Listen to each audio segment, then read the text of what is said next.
Grab life by Just for Men. Stay in the game with Just for Men hair color. And by Skyline. When you get that craving for a genuine three-way cheese coney, you know it's Skyline time. Skyline time and baseball time at Great American Ballpark. Mike Owings going to work against Alfonso Soriano, who comes in at 243. But you know about his story, a great combination of power and speed. 13 homers, 26 knocked in, and he's a 250 guy. Over 250 homers, 283, and over 250 steals, 253. There's a pop-up behind shortstop. Alex Gonzalez will cruise over, and he'll haul it in for the first out. So you keep Soriano off the bases, and you've done something pretty good. Hi, everybody. George Grant along with Chris Welch. Hey, this ain't a bad spot, is it, I'll man? tell you what, George, I could like this. I'd like to make this my regular office if I could up here. Pretty nice up here, folks. Jesse brought the sunscreen? All right, Jess. Well, we'll need it for a couple of innings. I tell you, I can see now when we talk about the sun field that the center fielder and left fielder have to deal with. It's tough out here. There's Ryan Theriot with Owings delivering a pitch. One of the comments that I mentioned to Lance Nix, who's the Reds left fielder and has to deal with his son every night. When Adam Dunn left, he said, I'll miss the guys in the clubhouse, but I won't miss the first couple of innings in left field with the sun peering over the top of the stadium. He had a lot of reputation for being a bad left fielder, but I think a lot of it, Georgie, people don't realize how much he had to battle at here early in a ball game. And we're only a couple of weeks from the longest day of the year, so it stays up there for a long time. Sometimes this time of year until the fourth or fifth inning, until that the fun finally goes down behind the stadium. No balls, 2 strikes to Theriot, comes in 283. Solid defensively at shortstop, and a pretty good offensive guy too by those numbers. 5 homers, 22 knocked in. Theriot will steal a base too. He leads this club with 7 stolen bases. Ryan out of LSU. In fact, he and Mike Fontenot both came out of the LSU program. Speaking of college baseball and the regionals that are underway this week. 1 ball and 2 strikes from Micah Owings. Kosuke Fukudome will follow.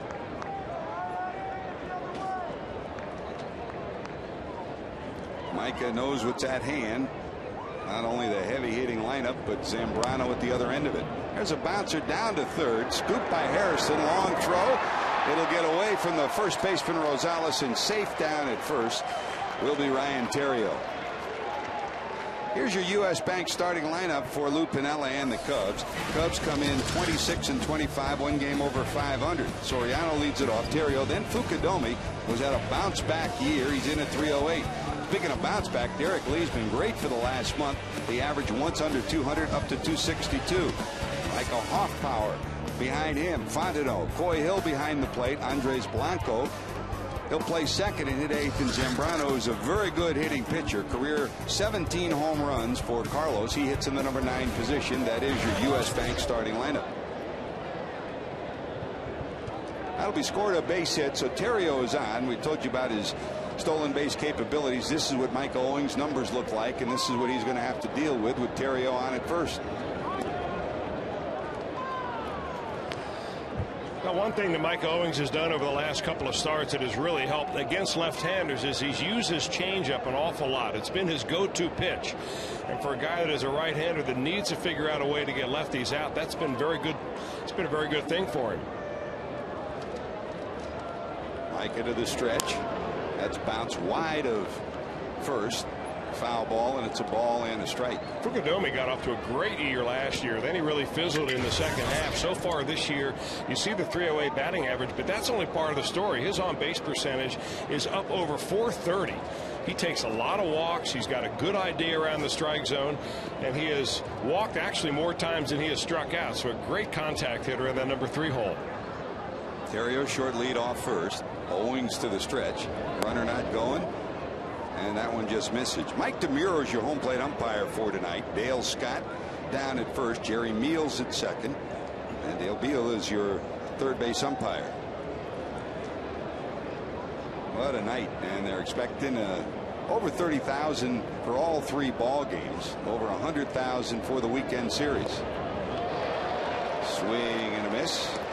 2 balls, 2 strikes to Fukudome. Yeah, that looked like the changeup right there. There are really a couple of different ways to pitch any hitter. You can pitch them in and out and up or down, or you can change speeds, add a little velocity, take a little bit off. For a guy like Fukudome, who has pretty good plate coverage, you know, if you change speeds, you can be successful against him. Owings will chase Terrio back to first. On deck, Derek Lee, the number 4 hitter, and a guy who's had a bounce back month for the Cubs. One of the reasons for their resurgent offense.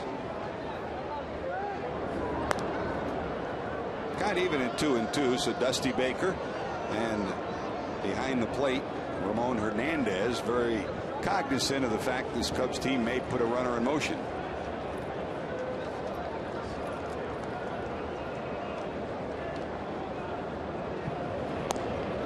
Missing down and in. Beal says, didn't go around. I'll tell you one thing you see from way up top here at the Pilot House, George, is that Doug Gallen has this field looking absolutely magnificent. It's like a carpet down here. It really does. What a combination. Doug Gallen. Nice fairway at Augusta. Doug Gallen and Scotts. It's a winning combination. You're getting the plug in there, I see. There goes the runner. The ball kicks off the glove of Ramon, so safely into second. And that'll be ball 4 anyway. So it'll be ball 4, and there'll be 2 on. Here's your 4 defensive alignment for the Reds coming into tonight. Cincinnati 12th in the league defensively. 37 errors on the season now. They've turned now 53 double plays at infield, including 4 yesterday. Hairston's at third. Rosales will get the start at first. That means Ramon Hernandez is behind the plate for Mike Owings. That's your 4 defensive alignment for the Reds. Aaron Harang, the beneficiary of a couple of brilliant defensive plays by the left side of his infield and the 4 double plays, and Owings would love one of those right here.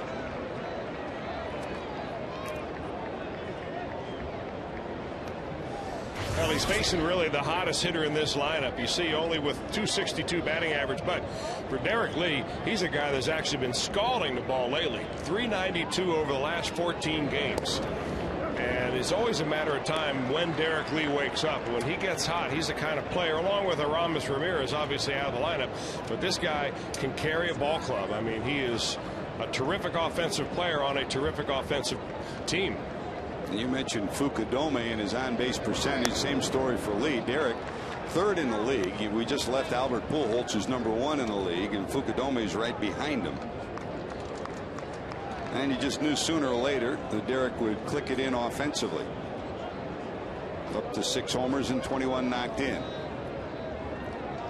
2 on and 1 out.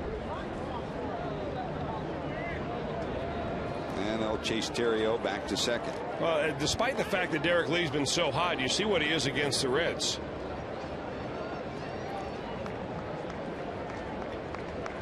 And that was earlier in the year when these 2 teams played in April, and he was struggling big time.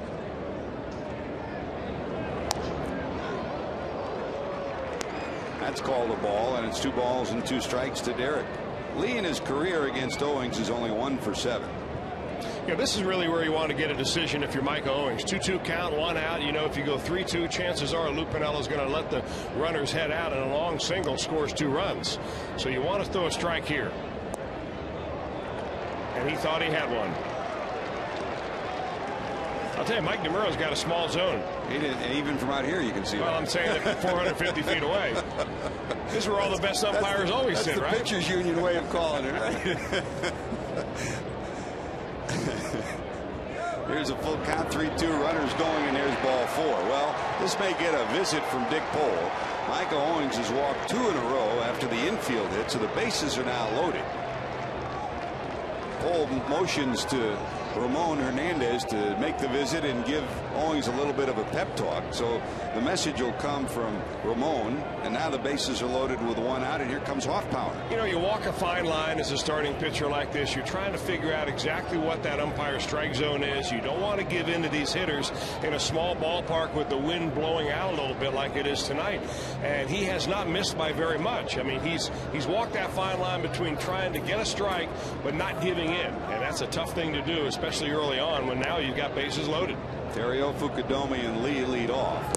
Here's Hoffpower, who's faced Owings once, and he's 1 for 1 with a home run against him. Well, you know, George, with bases loaded, you might say this Micah versus Micah matchup here is of biblical proportions. A biblical one, and the second biblical proportional matchup. First time ever two Micahs faced each other when they met at Wrigley Field. Which one's praying harder right now? And that's wide. It's a ball and a strike. Dickerson moves over a couple of steps in center field. He was over in right center. Now he's almost straight away and shaded a little bit towards left center. 1 ball, 1 strike.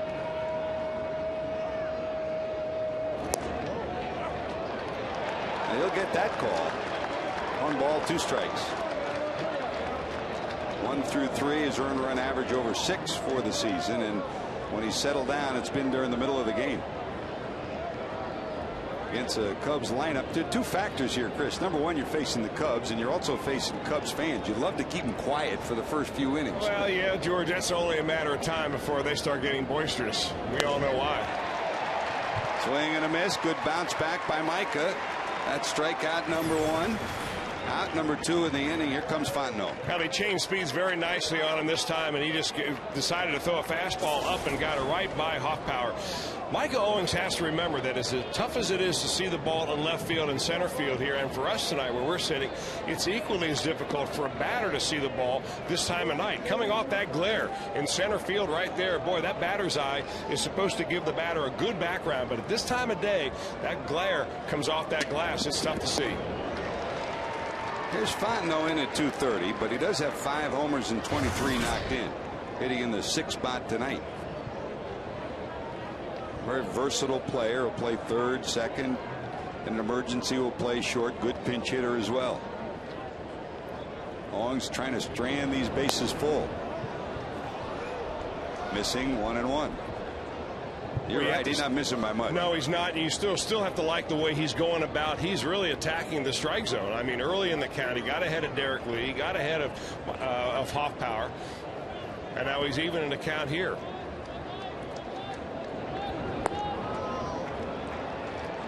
Trying to get cute there with a changeup, and I think now you're going to get down to it saying, all right, I'm going to throw you my best pitch. I'm going to make you put it in play.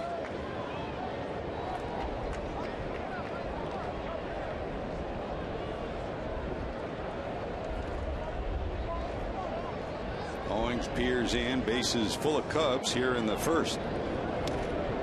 And that misses inside, and it's 3-1.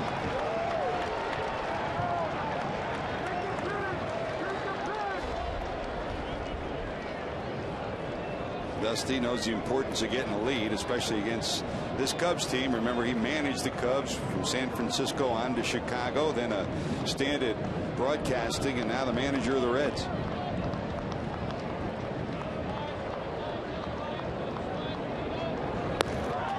And there's ball 4. That's going to force a run in.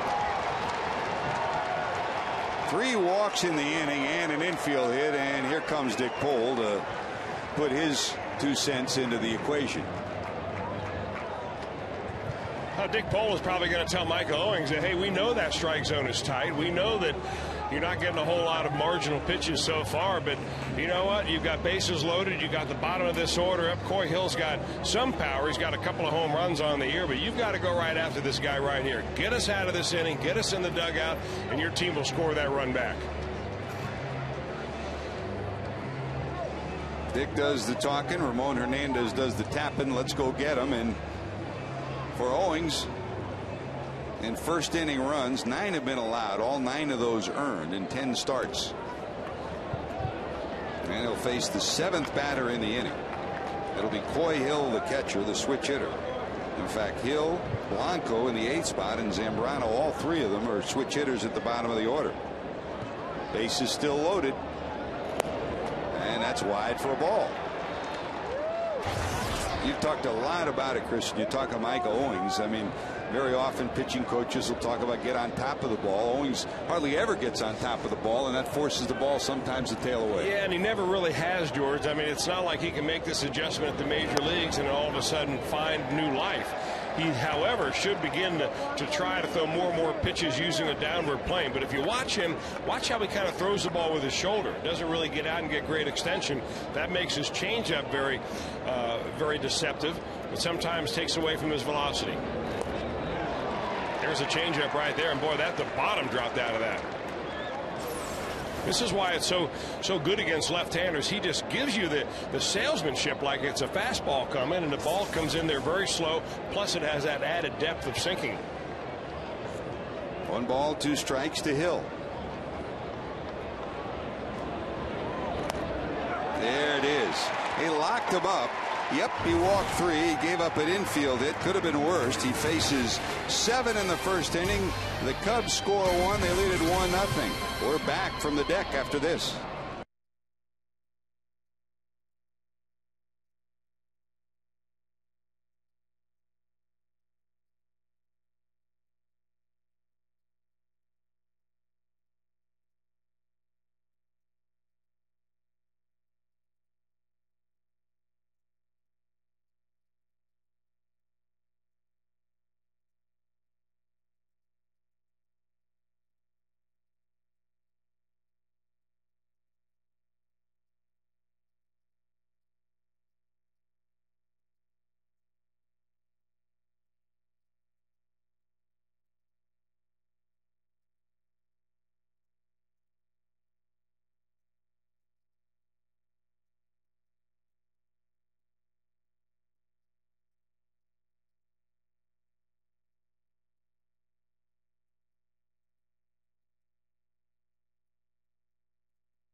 And across the river all the way to Kentucky.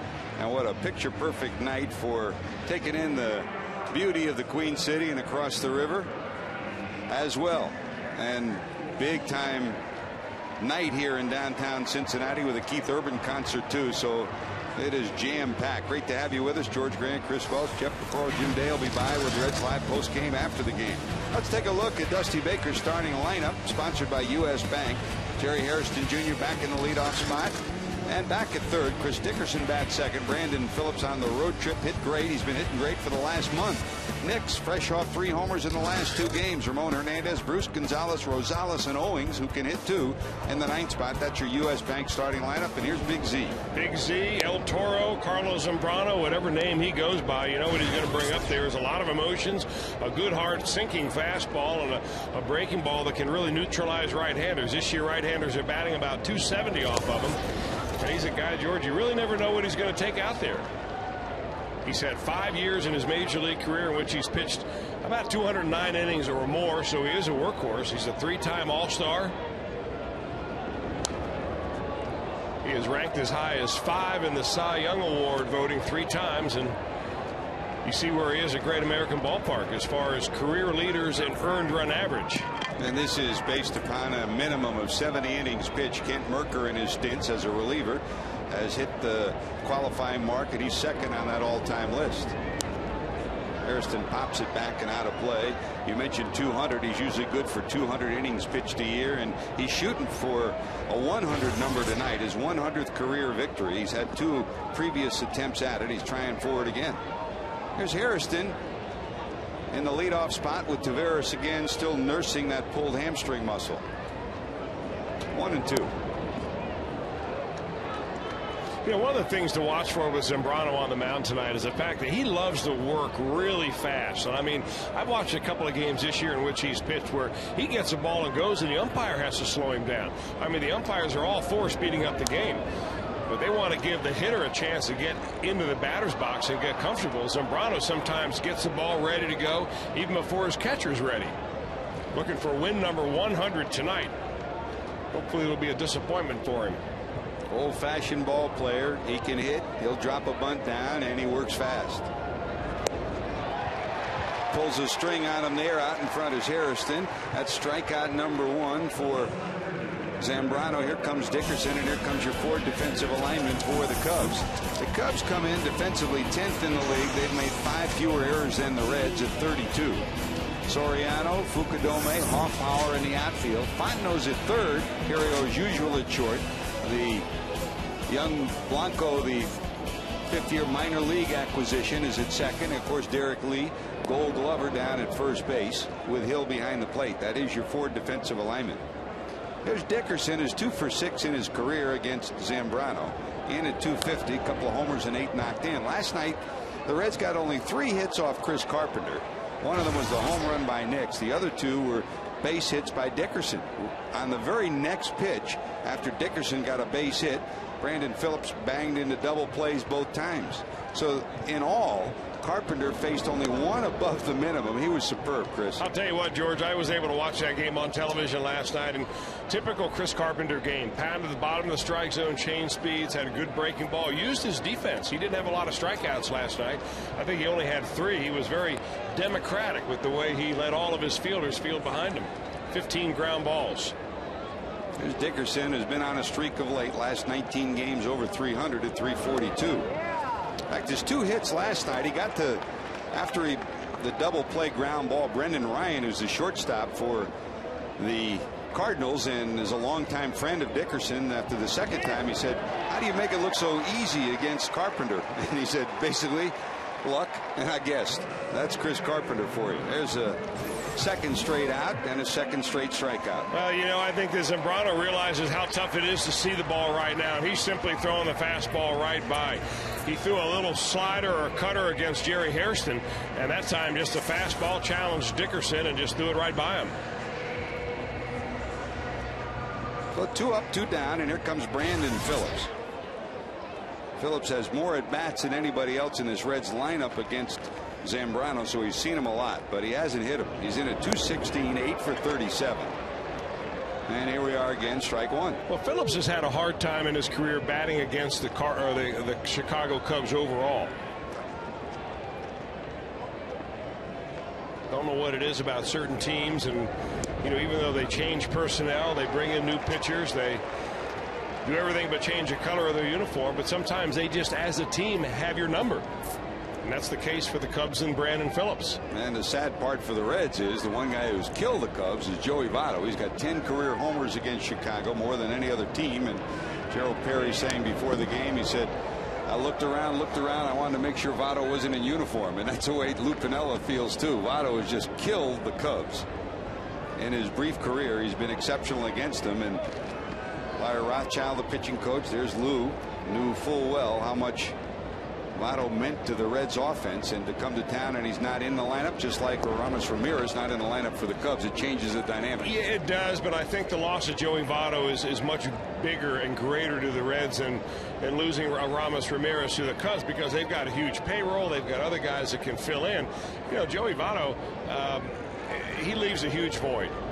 And you almost feel like this ball club, the Reds are in survival mode. Just hang in there. Just stay in the race until Votto gets healthy and you get everybody back healthy, and maybe they can put on a little bit of a run on. But in the meantime, they've played some pretty good baseball. Went on that last road trip, George, where they were 1.5 games out. They came back off the road trip, 2.5 games back. So that's not all that bad of a trip.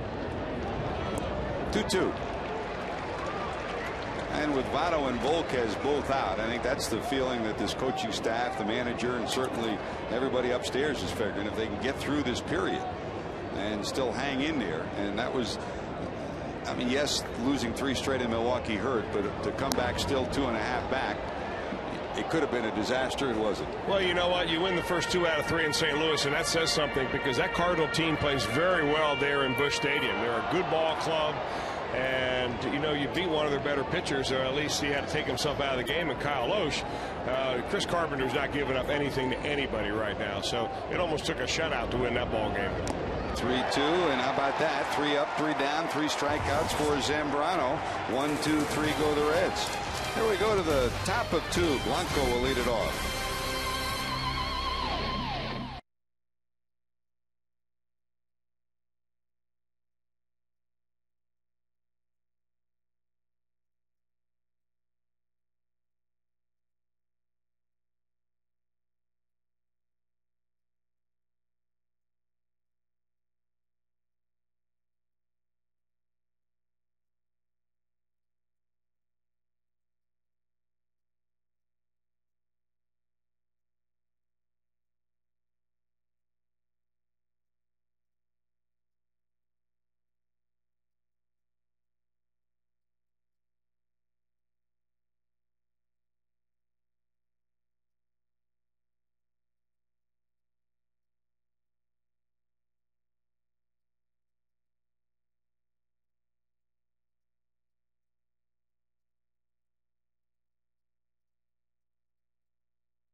The Reds bullpen has been outstanding on the road trip, an ERA of 1.77.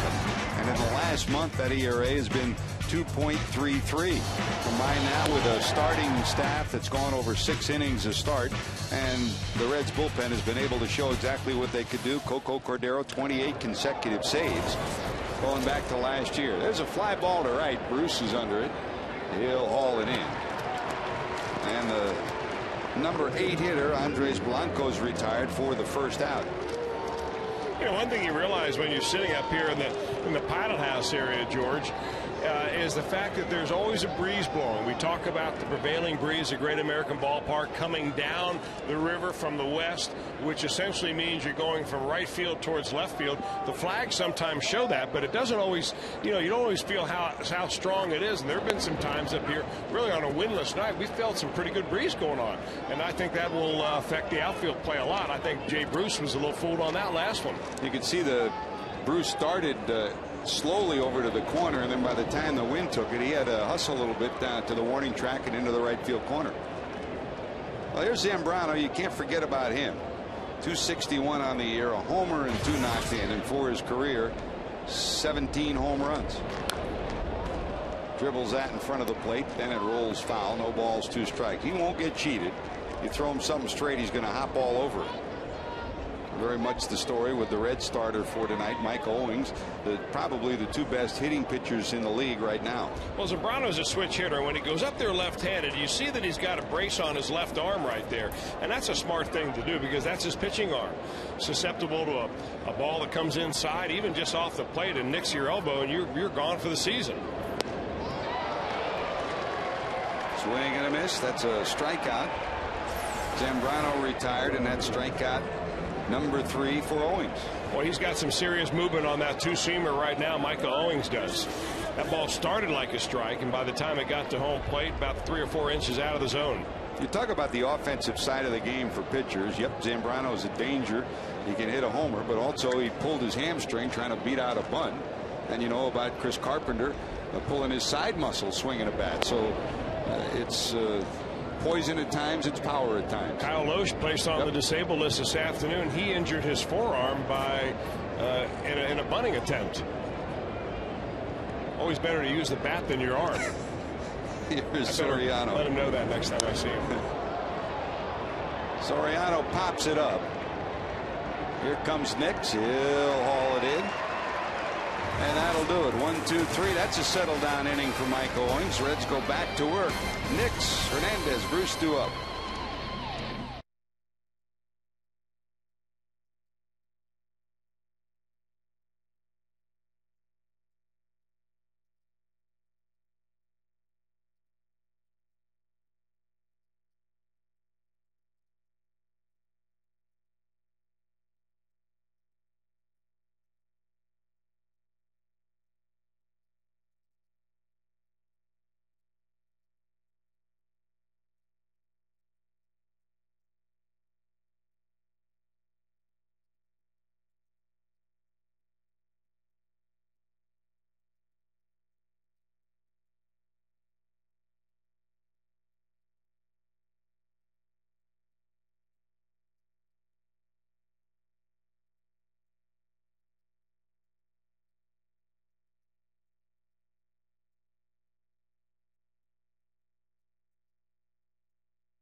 Pilot House overlooking Great American Ballpark, and great to have you with us. George Grant, Chris Welsh. We're ready for The bottom of 2, Lance Nix, Ramon Hernandez, Jay Bruce, to lead it off. What a night for baseball. What a night for watching baseball. Where's your hat, partner? You don't want to mess up that George Grant hair? No, you took my hat.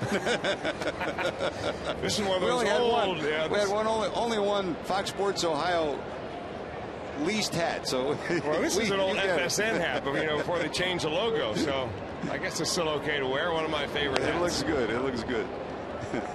Great to have you back. I know you had some fun with Daniel's graduation. Everything went well? That was wonderful. Great ceremony. The address given by Butch Ham, the retiring English teacher, did a wonderful job. It was just a great ceremony all the way around. Everybody at Ryle High School and ought to be congratulated. And congratulations again to Dan for getting out of there in 4 years. He beat me by 2. And he got out. He got a diploma. Well, I got mine mailed to me. And he cleaned up on awards night, too, didn't he? Yeah, he did a great job on awards night. We're very proud of him. Fortunately, you and I are both lucky. Our kids academically take after our wives. Yeah. Debbie and Joanne, not us. Yeah, well, you know what? It takes a lot of hard work, too. Largely with the homework. We've been through that. A swing and a pop-up. There's Fontenot at third. He'll haul it in 1 away. Nick's retired, and here comes Ramon Hernandez. By the way, we're just a stone's throw. We might get you in that Tundra before we're out of here, Chris. See this beautiful Toyota Tundra. If a Reds player hits the Tundra or the Tundra sign during tonight's game, Jerry Mercer of Goshen, Ohio, is going to win it. Register for your chance to win during an upcoming game at your Cincinnati and Northern Kentucky Toyota dealers. A stone's throw, George. They don't want to hear that kind of phrasing next to the Tundra. That's a beautiful, nice candy apple red. They've done a great job of shining it up. It looks pretty good. There's a shot to right, heading to the corner, going over, reaching up. Off power has it. They're playing them right, and the Cubs, of course, have scouted the Reds so well. In addition to playing the Reds, they know that Ramon will go to the right side, and Hoffpower was playing as if it was a pull hitter from the left side, and he got there in time to haul it in. Well, he's found a lot of success early in the season by doing exactly what he does right there. And anytime you send that right fielder to the warning track near the right field line, you're going to take your chances where you may end up with a bunch of base hits. Came into the ball game hitting .276, and boy, he has been a big-time bright spot for the Reds offensively.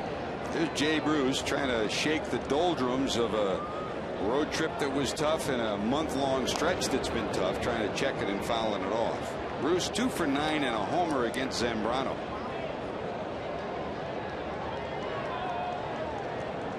Cardinals always find a way to pitch the best hitters tough. Dave Duncan has a great system, and the league right now testing with fastballs off the plate, breaking balls, changeup, slider, curve balls in the strike zone. Well, when you get a kid like Jay Bruce who's scuffling a little bit, he's a very streaky kid so far in his career, and right now he's at the low end.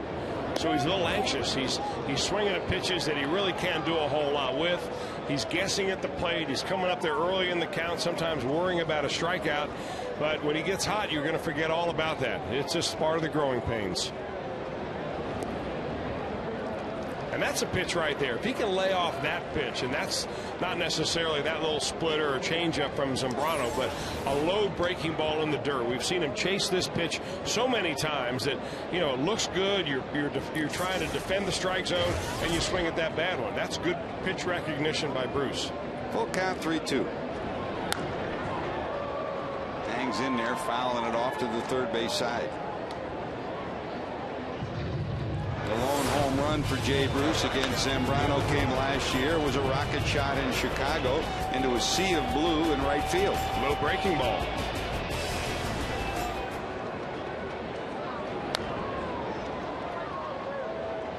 Gets a piece, stays alive one more time.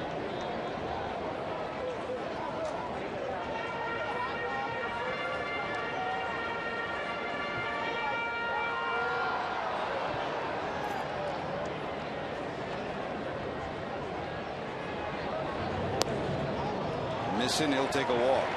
So a 2-out free pass. The first walk issued by Zambrano, the first base runner for the Reds, and here comes Alex Gonzalez. Of all the Reds hitters, he's had the most success. He comes in at 6 for 16 against Zambrano. Overall 215, but you know, talk about offensive numbers. More impressively, And he's hit well over the last month. His average at 1 point in the ones. His defense has been remarkable over the last 2 weeks. Well, he made a play last night on Chris Carpenter, George. That was one of the finer defensive stops I've ever seen a shortstop make. And I thought he's been hitting the ball better. I mean, he's only hitting .215. I'm still surprised at that. He's a fellow Venezuelan, and he's a good high ball hitter. And sometimes Zambrano, when he starts reaching back and pumping that four-seamer, he tries to throw the four-seamer by you upstairs, and that's a pitch that Gonzalez likes to hit. One strike to Alex. From the stretch is Carlos. Hit pretty good to center. Fukudome going back, looking up at the wall. They'll haul it in. One step away from pay dirt was Gonzalez. Fukudome hauls it in. Cubs continue to lead this one 1-0.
Your Cincinnati and Northern Kentucky Toyota dealers. For a dealer near you, visit buyatoyota.com. By JTM, food, family, fun. JTM. And by Jeep. You talk, we listen. It's a new day. Have fun out there. Jeep. Great to have you with us, George Gray and Chris Welch. John Tomer down in the corner over there. Nice to have everybody back home at Great American Ballpark and working too. We're all happy to be working. Ready to go to work. Here's Micah Owings, Ryan Theriot, who started it all in the first with an infield hit. And then 3 straight walks, forced in a run. That's the lead that the Cubs have 1-0. That's a shot down to third. It'll go past Hairston into left. Theriot takes a turn, but he'll hold there. Nick's good job of getting it in. Kind of hit a base hit his first time up, and it was a slow roller that Jerry Hairston couldn't handle. This time he rips it right by the Reds' third baseman. A little backhand action right there. That's the only chance that Hairston really had. Did not have a chance to get his body in front of it. Thought he could glove it on the backhand. It just did not bounce as high as he thought it would. Speaking of great defensive plays, Hairston came up with last night one in St. Louis. It was as good a play. It was a Brooks Robinson kind of play, a brilliant play, as the Reds threw some good defense at the Redbirds. Throw down to first, but back is Theriot as Fukudome showed bunt. You know, George, even though Jerry Hairston can move around, he can play all the outfield positions, just about anywhere in the infield as well, you still miss an everyday third baseman who is a lot more likely to make a play like that. Hairston will tell you the 2 toughest positions for him to play are third base and left field. The ball comes off the bat quicker down there. They always have spin on the ball. In left field, the ball's drifting one way or the other. For a guy who's played 6 positions for the Reds this year, he still says his favorite is shortstop. That's where he's the most comfortable. Well, it's a lot easier to read the timing and the cadence of a ground ball as it comes at you at shortstop than at third. Third is like It's like a fumble in football. You see the ball, you jump on it, you jump up and you throw it. 1 ball, 2 strikes to Fukudome, who walked in the first inning. By the way, speaking of third base, Edwin Encarnacion will, in the next couple of days, start an injury rehab 20-day period down in the minor leagues, and we'll see how he reacts and how he feels physically. Swing and a miss by Fukudome. That's a strikeout for Owings, strikeout number 4 in 2+ innings of work. Here comes Derek Lee. Owings got a pretty good fastball working tonight. I mean, he's got Fukudome somewhat velocitized because he showed him that changeup a couple of times, and then he came out there and he just threw the fastball right by him.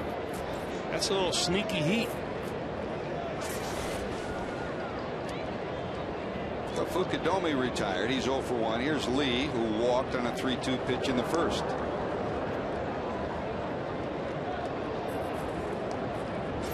Talking about Jerry Hairston, take a look at the bullet that Albert Pujols hit at him last night.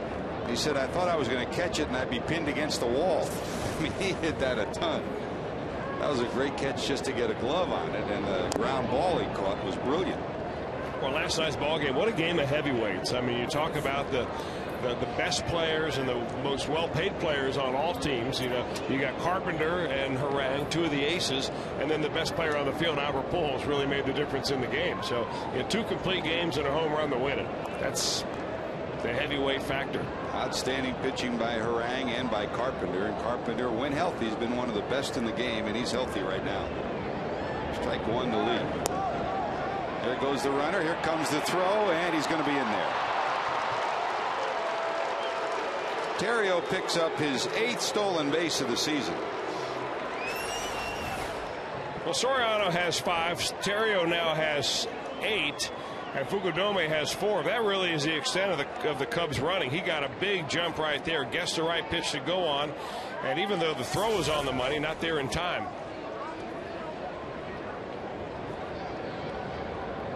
24th stolen base for the Cubs. The Reds have 32 on the season.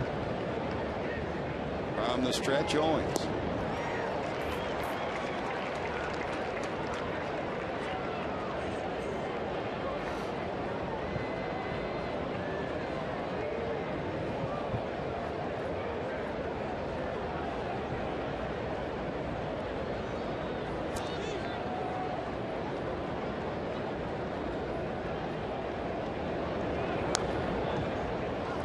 Well, that bag-man play at second base, just take another look at it and see how Brandon Phillips is way out in front of second base.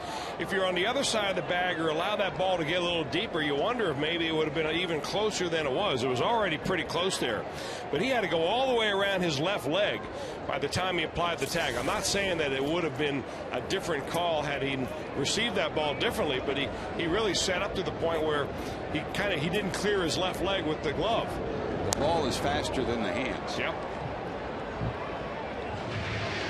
Ball, 2 strikes. And I think, George, he'll be the first to admit, Brandon will, that despite winning the Gold Glove last year, he still is learning the second base position. Remember, he came up as a shortstop. He played mostly shortstop. I don't think that ball would have beat him anyway, but it was just kind of interesting that he really had to move that glove a long way in an arc to get around his leg to apply the tag.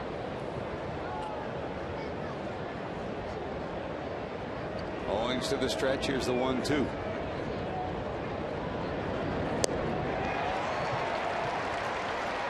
In front, gets him. Back-to-back strikeouts, 2 away, and here comes Hoffpower. And don't forget, you can experience the Reds Hall of Fame and Museum's newest exhibit, Crosley Field Remembered. Special exhibit brings to life the sight, sounds, and feel of this historic Cincinnati ballpark and its unforgettable moments. For more info and tickets, visit reds.com/Hall of Fame.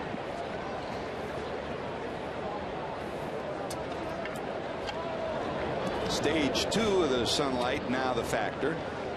Lance Nix is okay in left and in left center, but right around home plate, that sun that's setting behind the ballpark starting to peek through at home plate, and then eventually it'll affect the pitcher's mound for about an inning or so.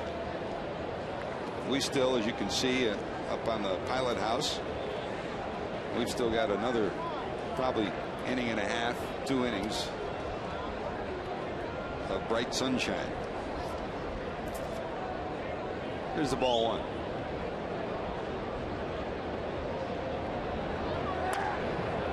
Lined, it is a fair ball, and Owings gets there. Nice play by the first baseman tonight, Adam Rosales. He saved a run, prevented a double, and the Reds get out of the inning after a leadoff single and a walk.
Nice round of applause, and deservedly so, for Adam Rosales after he comes up with a brilliant defensive play to save his pitcher Michael Owings a run.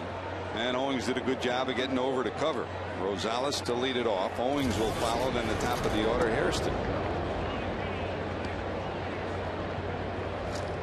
Now, you know about Zambrano and his strikeout potential, but through 3, Owings has 5 strikeouts already today. Zambrano through 2 has 2. Swing and a miss.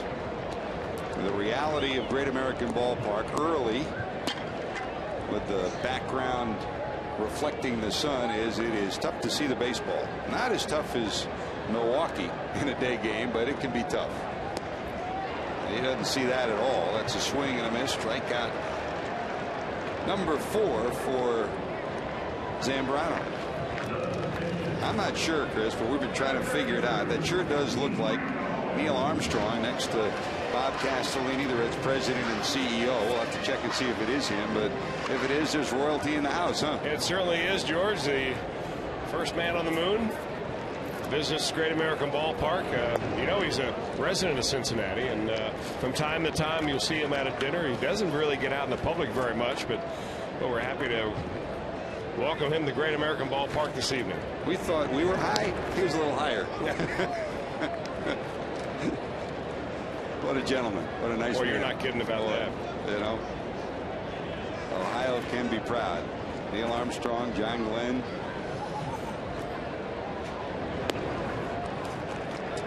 Here's Micah in at an even 300. A homer and 4 knocked in. And he's ahead in the count, 3-0.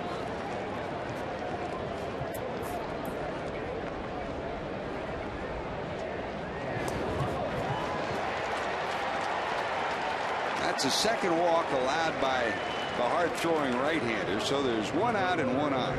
And here comes Hairston. Newsflash, newsflash. Micah Owings walks. That's his first walk against 11 strikeouts. He's the only 300 hitter in the lineup for the Reds tonight. But he's a guy normally, George, that is so impatient at the plate. I mean, he's up there ready to hack and hack hard just about anything that comes forward.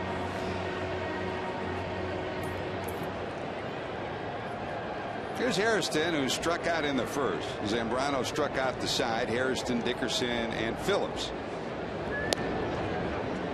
And he's ahead with strike 1. Game 1 today. Tomorrow, Matt Maloney will make his major league debut, fresh up from Louisville, against Ryan Dempster, the former Red, then Bronson Arroyo against Randy Wells. Wells has been great. 0-2, but an ERA of under 2. Looking forward to seeing Maloney. I know you are. There's no doubt, George. It's been a long time since the Reds have been able to bring up one of their own out of the minor leagues to start a ball game. Not that he was originally drafted by the Reds, but I still consider him farm system material when he comes up. Looking forward to seeing Matt pitch. I know he's excited, and nothing like your first game. And you add to that the fact that they expect a sellout crowd tomorrow night. It's against the Cubs. It's always a raucous night. A Saturday of June against the Cubs ought to be a great time for the Reds and for Maloney.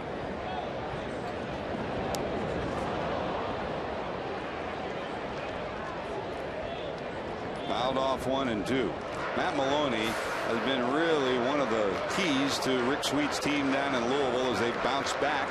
Homer Bailey and Maloney each pitching well in 10 starts, an ERA of an even 2, Chris. I mean, this is what you have the minor leagues for. If you don't reward those young men who do well in the minor leagues and don't bring them up and give them a shot. If they're in AA, you bring them up to AAA. If they're in AAA, you bring them up to the big leagues.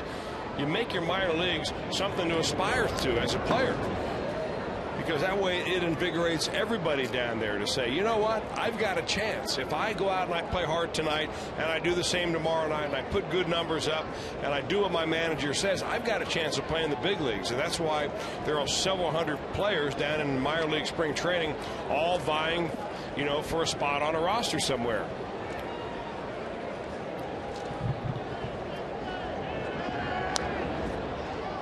One-two, fouled off again by Harrison. Good at bat by Jerry in a hole. How many lefties do you see? The last start by a Reds lefty was the last start of last year, Adam Pettyjohn. Before that, Phil DeMatre. That was a year earlier in September. Usually when you get somebody in September, it's somebody that you brought up and you're giving them a chance to fill a hole. Usually you don't see much of them after that. And that's been certainly the case for both. 1-2. I mean, it's been a long time, since the 90s really, that the Reds have had an everyday starting left-hander in the rotation. There was a time when you had the likes of Tom Browning, and then, you know, there was Pete Shorrock, David Wells in the 90s, but on a regular basis, not many of them around. And then this guy next to me here, we may get you back in there. Yeah, they're hurting for lefties, George, but it's not that bad yet. Here's the 1-2. In the air to center field. Here comes Fukudome. He's got it.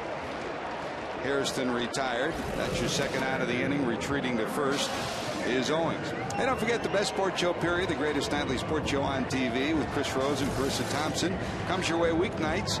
It's presented by 1-800-SAFE-AUTO, the Best Sports Show period.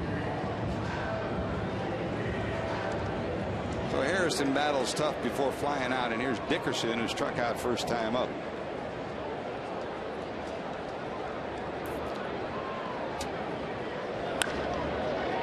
On the ground, backhanded nicely by Blanco, and that'll rob Dickerson of a base hit. They'll get the force at second.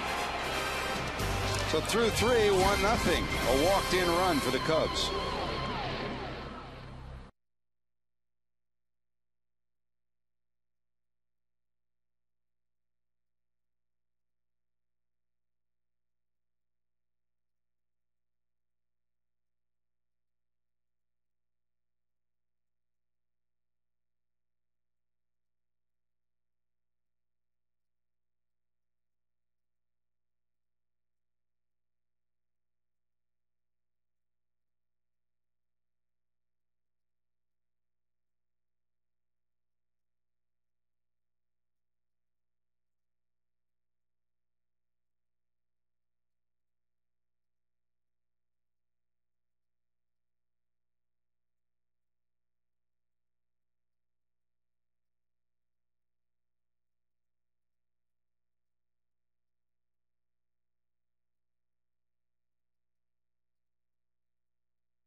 Be a question for tonight.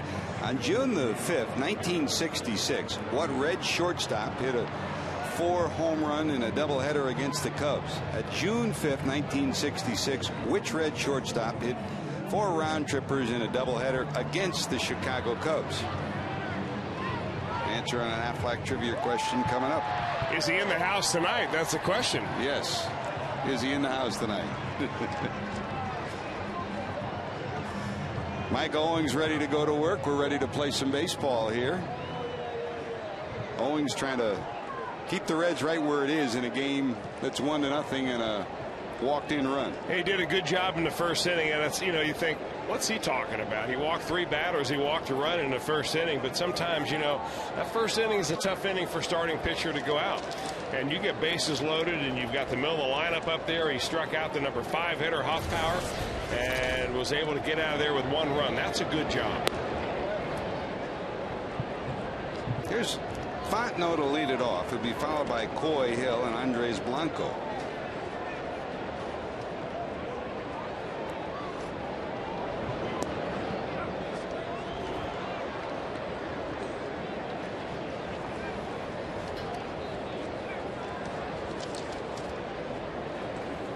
You can measure players by where they're drafted and numbers. Some players you measure better by just how they play the game, and that's Mike Fontenot. I mean, he won't wow you with his size, he won't wow you with his speed or strength, but he just plays the game.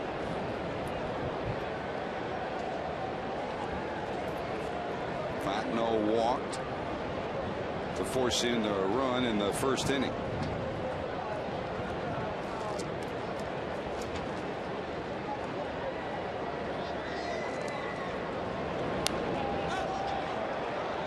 Popped up for the second time to the left side. This will stay in play, and in foul territory, Hairston will haul it in. There's your first out of the 4th inning. And here comes Coy Hill, the switch hitting catcher who struck out looking to end the first. Nice to see the park nearly full, over 30,000 in the ballpark here tonight. George, we come in and out of the ballpark when we do these ball games pretty much the same way every time. You have your habit. Maybe you're different, but I come in the same entrance and so on. But to come out here and see this ballpark from center field like this, and sometimes I'll take the kids out. We'll sit all around different parts of the ballpark. It is a beautiful ballpark. What a great night for baseball. Now, when we're not doing a game and we come to the park, what's your favorite place to sit? You're going to laugh, but I like to sit way up there and behind the third base bag, but up in the very top of the stadium. My 2 favorite are down the right field line towards the corner at field level, and the second one is just like you, up in left field, up in the third deck. Well, that's of course if I can't snag a couple of diamond seats, but that doesn't happen very often, unfortunately. Jesse, he's got connections. We don't, right? We interrupt this great dinner for a baseball game. That's the diamond seats for you. At least we can say that our diamond seats are a little cheaper than the ones they have in New York. Whew. That's wide to Hill, 2 balls and 2 strikes. Last year's Rookie of the Year, Giovanni Soto, not starting tonight. Soto's had a injury interrupted first couple of months of the season. Been battling arm troubles. There's a bouncer. Rosales has it, and there to tap the bag is Owings. They've combined nicely twice so far. The first time a brilliant play by Rosales, that time a routine play, and there's 2 away. Now there's 2 things that test a new first baseman. One is throwing the ball. Rosales should have no problem with that because he's an infielder by trade and has got a rocket arm. The other is leading the pitcher to the bag on a little bit of a ground ball PFP type where you field it and you have to get it over there, and the idea is to get it over there to the pitcher as soon as possible so that he can figure out, catch the ball, and then look down and find the first base bag. Rosales did a nice job. Here's Andres Blanco, the switch hitting second baseman, in at 176. Fly to right first time up.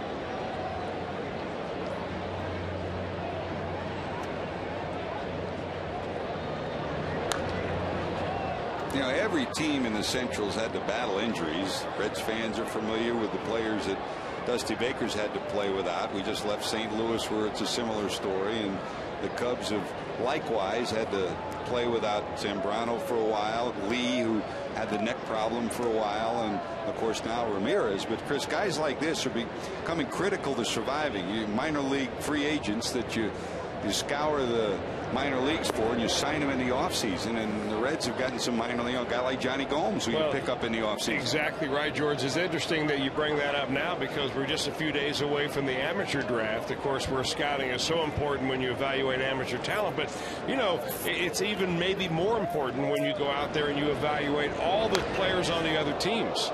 You know, the way it works is that a professional scout will get, I mean, it works different ways for different ball clubs, but sometimes one scout will get every team in an organization. So, for instance, if you're assigned the Cardinals, you'll see the big league club, the AAA club, all the way down to the rookie league, and file a full report on every player in the organization, so that if you're going to make a deal with the Cardinals, and they're going to say, well, we'll give you 2 players, but they have to come from this level, you have a pretty good idea of who can play and who can't play all the way down their organization. And that's why it's important to scout.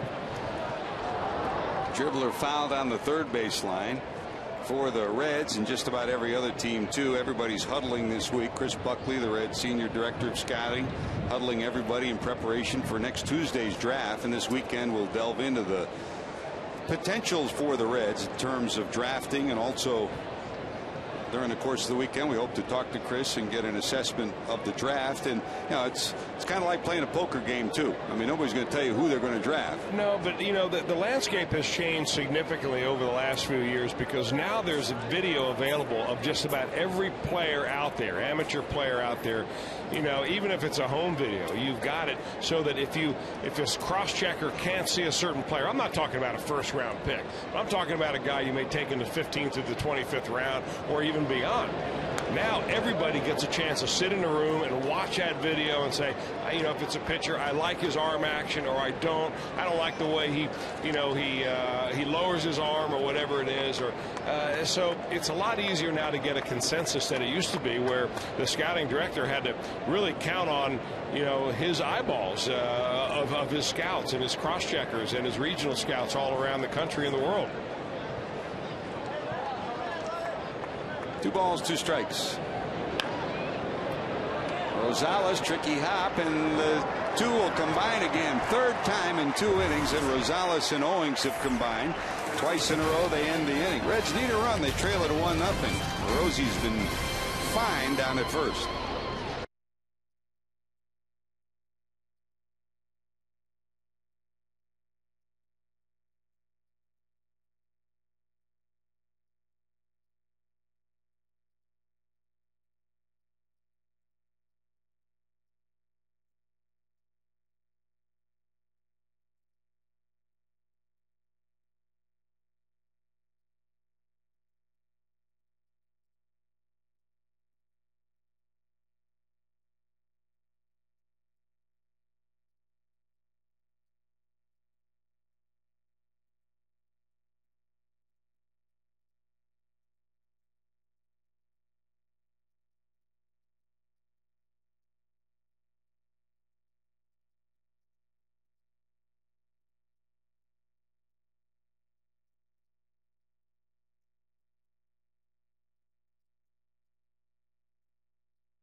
Beautiful spot to watch baseball and watch the river here at Great American Ballpark. 1966, what Red shortstop hit 4 home runs in a doubleheader against the Cubs. You vote for Leo? Leo Cardenas? He was the shortstop. Yeah, you know, then. George, I was a fan way back in the day. We've seen Leo come out to the ballpark from time to time, and it's great when he's out here. He came out the other day when the Phillies were in town, was yelling at Charlie Manuel, and Manuel didn't recognize him at first, and finally said, "That's Leo Cardenas," and they went over and had a great reunion. When we had the announcement for what will be a festive weekend in a couple of weeks, a civil rights game, Frank Robinson came into town. Of course, they were teammates, and Frank came in and they hustled him into the news conference, and there were, you know, a host of people sitting around, and Frank's sitting there and he's leaning over, looking, and finally he realized who it was, that Leo was there, and he got up to start his remarks. He says, you know, wait a minute, before I start, I just want to say, Leo, it's great to see you. I missed you when I walked in. I didn't say hello, but I wasn't seeing you then, but I see you now, and it's great to see you again. Always great to have him around. The big smile and still that strong grip. Man, he could pick it and he could hit it a little bit too. Dispatched easily by Zambrano 2 times in a row is Brandon Phillips. He's fallen to that breaking ball, boy, and that only looks like it's going to be a strike for a millisecond, but Brandon can't keep the bat back.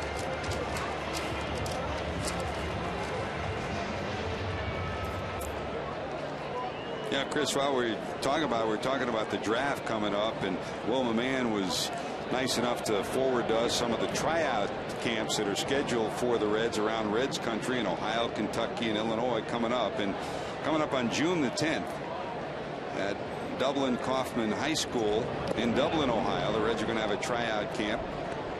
That'll be at 10 a.m. June the 17th at Derby City Park in Louisville. There's going to be a tryout camp. And on June the 24th in Mayfield, Kentucky at Graves County High School, there's going to be a tryout camp. All those will get kicking at 10 o'clock in the morning. And we'll tell you more about it coming up in the next couple of weeks. No charge for the tryouts. But if you're under 21 years old, you must have a written release from your parent or legal guardian, or else you'll not be able to try out, period. There'll be no exceptions to that. There has to be a release of liability to try out. And hey, you know what? If you're good, they'll sign you. There have been some players that have gone to tryout camps and signed in the past and made it to the major league. So if you think you can play, pay attention. We'll give you all the dates one more time. Lance Nix bounces out, and by the way, all Legion players have to bring them written permission from the post commander or their Legion coach for the workout, and they will start at 10 o'clock, and the registration will start about an hour before. So if you're in Reds country, stop by, and who knows, you know, they got this, so you think you can dance, so you think you can sing, so you think you can play baseball. Yep. And get your legs loose. I'll tell you what, the first thing they make you do is run a few sprints. You run the 40 or you run the 60. I remember I went to a tryout camp, yep. George, as a junior in college. I blew out both quads before I even got on the mound. Here's Ramon Hernandez. You're right. I remember 3 or 4 of us when I was in high school decided to go to a tryout camp, and we piled into the car. We got out of the car, and after driving about an hour plus, you couldn't even walk, let alone run. They said that's the first thing you're going to do. So be ready, right? Yep. Get your legs loose, get your arm loose.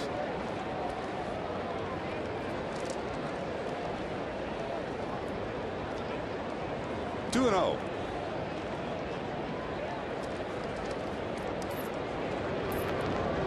I ever tell you about the tryout camp I went to after I was placed on the Yankees 40-man roster? No. I was looking for somebody to play catch with one day down and getting ready for spring training. It was only about a week before spring training, and I went out to the University of South Florida field, and the Reds happened to be having a tryout camp there that day, run by George Zeroff. George. So I turned my hat around backwards, and I had grown a beard over the winter. I didn't look like much of a ball player, and I said I was a first baseman, outfielder, pitcher. So I ran. I wasn't very fast, and I threw from the outfield, and Zeroff said, "Oh, what number are you?" I said, "Number 135. You know, there's about 400 of us out there." He said, "Go on over to the mound." So I worked out for the mound on him, and I'll tell you the next inning what happened. Dum-dum. To be continued. Zambrano rolls through another 1-2-3.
George Grant, Chris Welch. Before we finish the story, Chris, while we're talking about camps, how about the boys and girls camps coming up?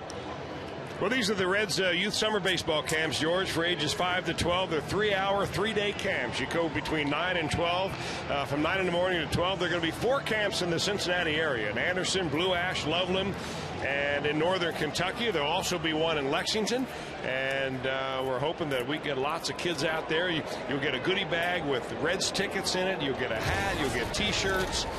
There'll be a Reds celebrity. I think Billy Hatcher is going to come out to some of the camps. I'll be at one of the camps as well. And we'll have a lot of fun. We'll teach you some baseball.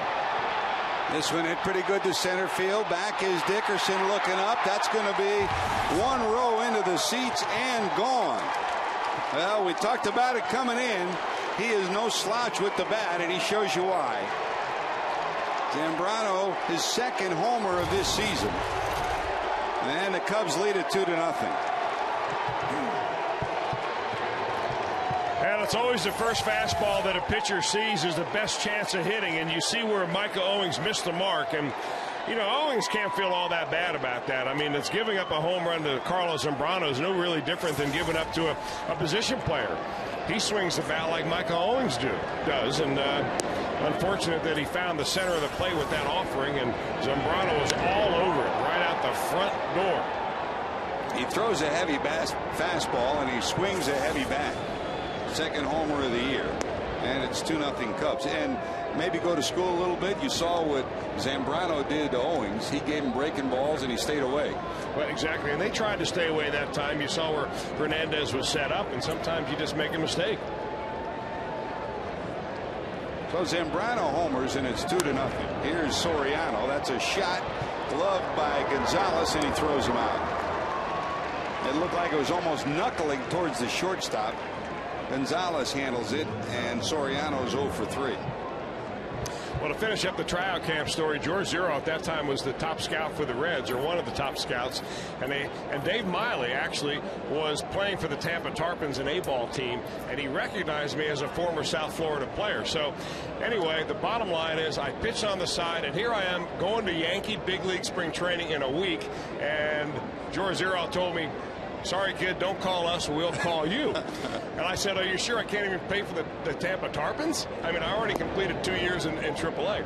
And he said, "No, we'll call you, kid." So I kind of took a couple laps and went in. And then one thing led to another where Dave Miley let Zero know who was going on. And he called my college coach, Robin Roberts, and said, "What are you trying to do, embarrass me?" So if you don't get signed at a Reds tryout camp this year, don't give up, folks. Keep trying, keep playing. And play until the love of playing goes away, because and that's the you reason, only have one chance to do it. And that's the reason why George still doesn't talk to you. He's the best. Sometimes you know what, it takes a lot of guts to sign a kid who's only throwing 75 miles an hour. That was a great era, boy. Here's Terrio after Soriano grounds out. Homer by Zambrano makes it 2-0. I can remember after being drafted and deciding to go to college, going to the University of Southern California, I came back. That's a 2-hopper to Gonzalez. Alex has it, and there's 2 away. My brother was working in Indianapolis, and I came back. He was working with Max Schumacher, the great owner of the Indianapolis Indians, and they played at Old Victory Field back then. Les Moss was the manager. He came back, and he let me work out with the ball club. And I remember it for a couple of reasons, but number one, the first time I ever heard the description of a 5-tool pitcher. Les Moss saying, you know, he talked about players, so that this player is a 5-tool hitter. This player, Les Moss had a description of a 5-tool pitcher, meaning he had velocity, movement, location, the 3 that everybody talks about pitchers, but then 2 other things: intelligence and guts. That's a 5-tool pitcher. Pretty good idea. That's the way to rate him right there. And Les, of course, became the manager and pitching coach in Houston, then the manager in Houston as well. Old-time baseball guy. What a brilliant grassroots intelligence in baseball. You know, it's funny, George, when you evaluate amateur talent, it still comes down to watching the horse flesh and judging the player himself, because it's so hard to compare statistics even from college to college, you know, using aluminum bats or titanium bats now, and different times of the season and different parts of the geography where you play. Are you playing in the Southwest, or are you playing way up in the Northeast? So you really got to get out there and see the players play. I think that's always the bottom line for a good scout. You throw like Zambrano, you don't have to be a great scout. You know you got something special. It's the scouts that find the Fontenot's and find the Rosaleses. Those are the people that make your organization, and that's what the Cubs and the Reds are doing right now, preparing for the draft come next Tuesday. Fukudome at the plate. Walked and struck out in his 2 plate appearances.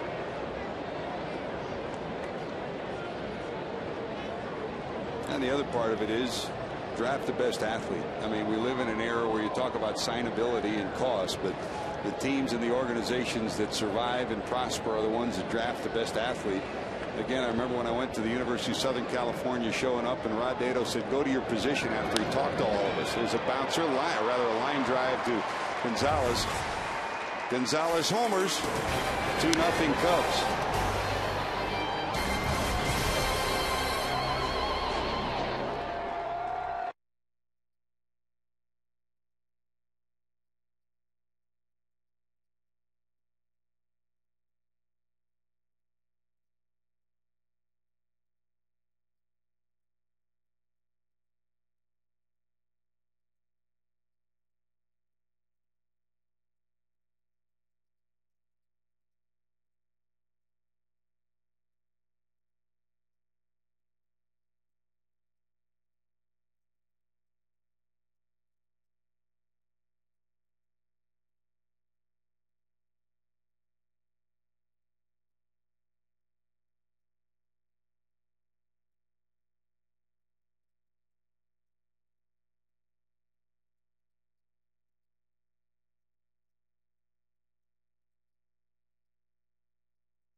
Welcome back. It's time to bring you up to speed with the AT&T Rapid Rewind.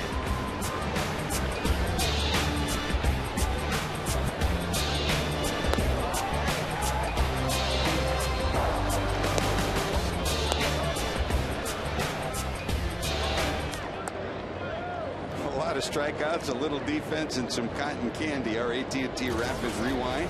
AT&T, the nation's fastest 3G network. AT&T, your world delivered.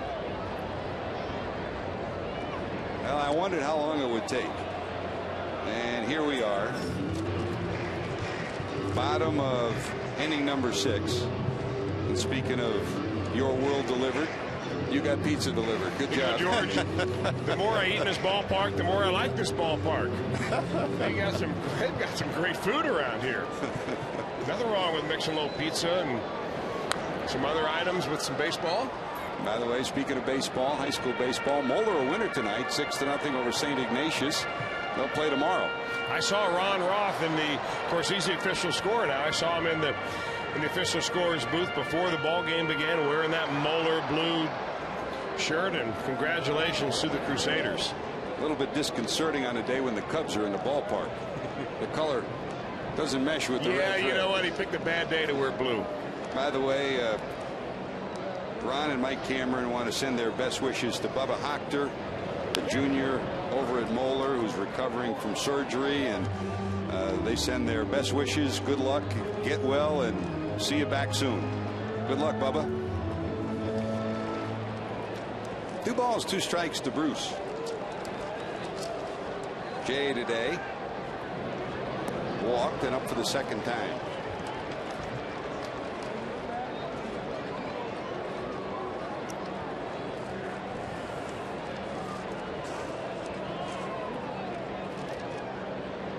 count, 3-2.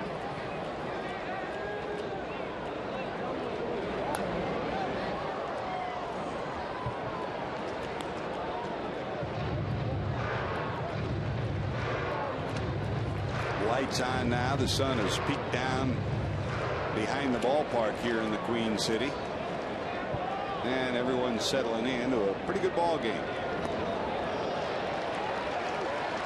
That's a walk, and the Reds get another base run. Hey, stop by the fan zone before the Reds home games to enjoy live music with the AT&T Concert Series. Enjoy food, drinks, and an overall party with some of the best bands in the tri-state area. Game tickets are needed to attend the concerts. For a listing of scheduled AT&T Concert Series band, visit Reds.com. Scoreboard tells the story. 2 runs, 3 hits, no errors for the Chicago Cubs. Zip, zip, zip for the Reds. The Reds base runner, Jay Bruce, a walk in the 2nd inning. Jay Bruce, a walk here in the 5th inning. Gonzalez, long look down at first. Mark Berry in the 3rd base coach's box. Billy Hatcher down in the 1st base box. Berry flashes some signs to Gonzalez. There goes the runner on the hit and run. It's fouled off. Yeah, I was wondering if they were going to put a hit and run on George. It's a dangerous thing with Carlos Zambrano because tonight he's striking out a lot of batters. He has struck out 6 so far through 4 innings. Coming off an outing, his last time out, he struck out 6 in that ball game in a little over 6 innings. So when you get a batter or a pitcher out there that is missing the bats a lot, you know, you risk running into an easy out at second base. As a manager, you weigh the risk and the reward. For a team that's struggling, you're trying to get it done any way you can. They'll go to second. They'll get one on to first. It's going to get over the glove of Zambrano, go into the seat, so the Reds will wind up with a runner at second anyways.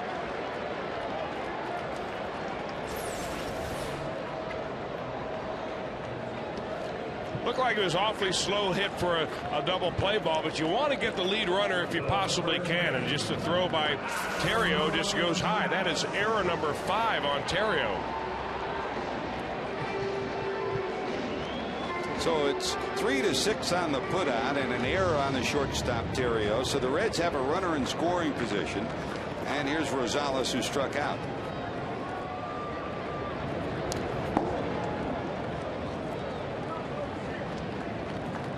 For the first time tonight, these hitters don't have to battle the glare of the sun on the center field batter's eye. Now they just got to battle a guy who throws it at about 94, 95. 76 pitches for Zambrano so far. In the dirt, good block by Hill. Ball and a strike. Rosales struck out. Owings walked. 3 walks. That's all that have been issued by Zambrano so far tonight.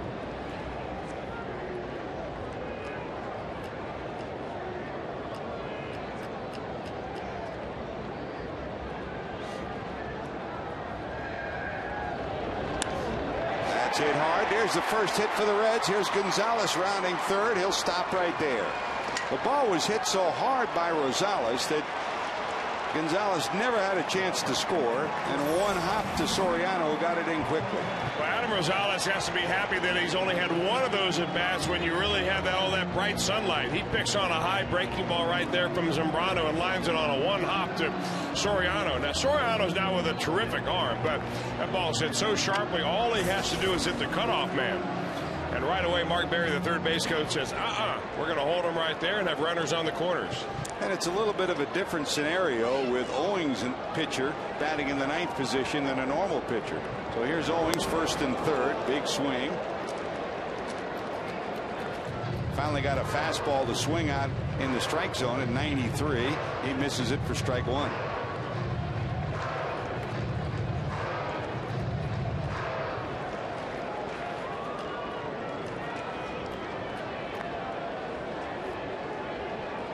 Took the Reds 78 pitches before they finally get a base hit here in the 5th inning.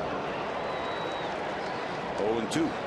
Well, it's Powder River versus power hitter right here.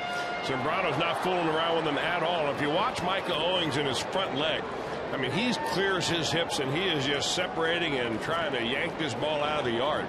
And that's what he likes to do.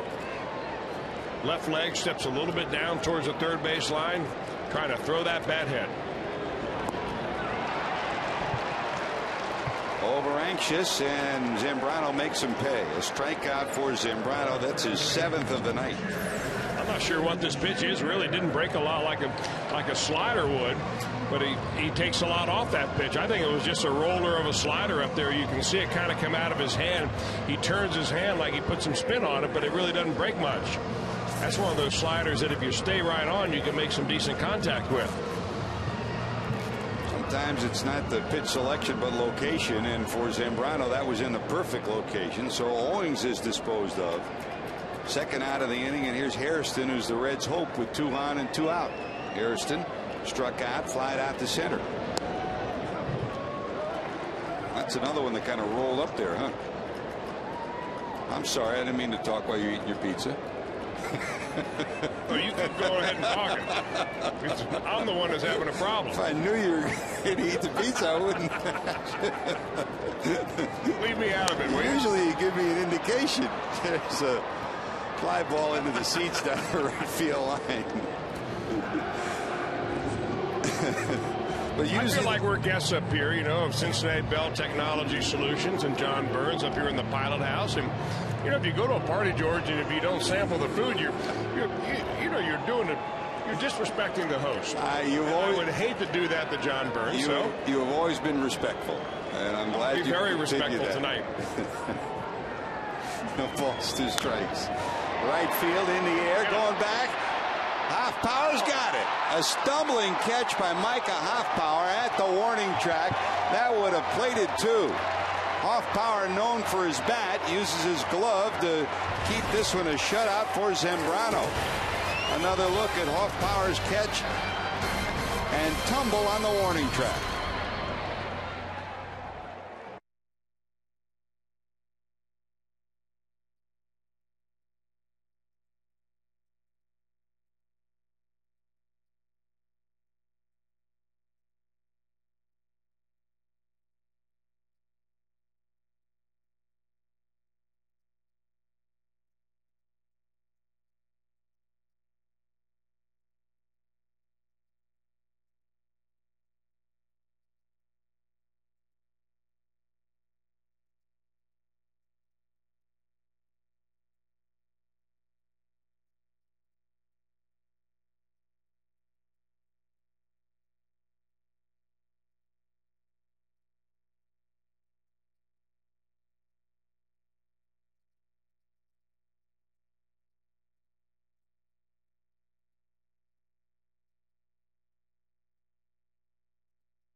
Back with you, and you've noticed Chris and George are there out on the pilot house in center field, and been getting a lot of Twitter messages tonight saying, hey, we love the shots of the ballpark, but you know, me and Jeff Picoro like it even better for personal reasons, because we got let's see, Welsh got a refrigerator this year. We've invaded that. We've got all the Coca-Colas, the vitamin waters, the Haagen-Dazs.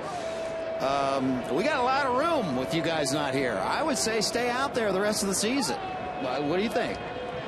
Hey, Chris, I don't think we're getting this back. There's a ground ball in the left. George. They've taken over. It's a coup. I knew we should have locked the door.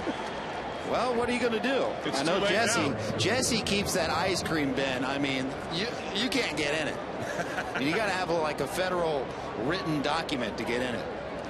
Jason, I you're know out you're there. in there Sorry. eating all the Edie's ice cream, the Haagen-Dazs, and everything else we're collecting. So we're going to be a little short on stuff when we finally get back in that booth. They do look pretty good sitting in that booth, though, don't they? We do. Don't get too comfortable, though. Well, I don't know. I might put the feet up, George. Got a lot of room up here. I mean, there's a big swing by the right fielder Hoffpower. Skied into center field. Under it is Dickerson, and retreating to first will be Lee. just enjoying the ball game, boys. Well, this is a team, right? And it's good to have you guys in there. You're not sitting in Jeff Bradley's chair, are you? No, okay. no. The Cowboy gets upset about that. I'll tell the Cowboy if you do. I want to sit down, get the Louisiana breakdown on me. But everyone following along on Twitter tonight, guys, and you can follow me at twitter.com/JimDayTV, or you can follow Fox Sports Ohio at twitter.com/FoxSportsOH. Are you twittering how many ice creams you've had already? I am twittering lots of things, George, and really, I'm really serious. They are enjoying the new views of the ballpark you guys are showing tonight. Pick's got a lot to say tonight, huh? Well, he's my sidekick. He just eats. He's just with the props. But my favorite Twitter message tonight was from a guy that said, "I am relying on your updates tonight because it's wife date night." So he is slipping his phone and getting some looks at the ball game while taking the wife out for a date. So killing two birds with one stone. Boys, we'll kick it back to you. Enjoy yourselves out there. We know we're enjoying your spot. Thanks, guys. Don't put on too many pounds. Well, I can't put on too much more, you know what I'm saying? Here's Fontenot with Lee still on first. Single by Lee, fly ball out by Hoffpower. One out, one on. Fontenot steps out. Coy Hill on deck. 2 runs, 4 hits for the Cubs. No runs, only 1 hit for the Reds.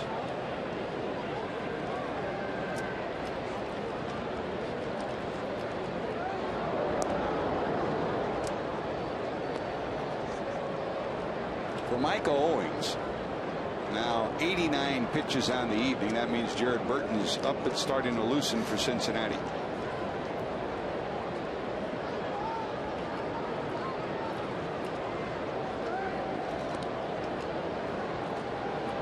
Well, Chris, so far, Michael Owings has been equal to the challenge against Zambrano and the Cubs. Well, he has, George. You know, as we said before the ball game began, you're never really sure what you're going to get from Zambrano, but you know what you do know you'll get from Michael Owings is a guy that's out there. He competes as well as anybody. That's a single in the center. Dickerson coming up throwing. The throw will go all the way through, and he's going to be safe.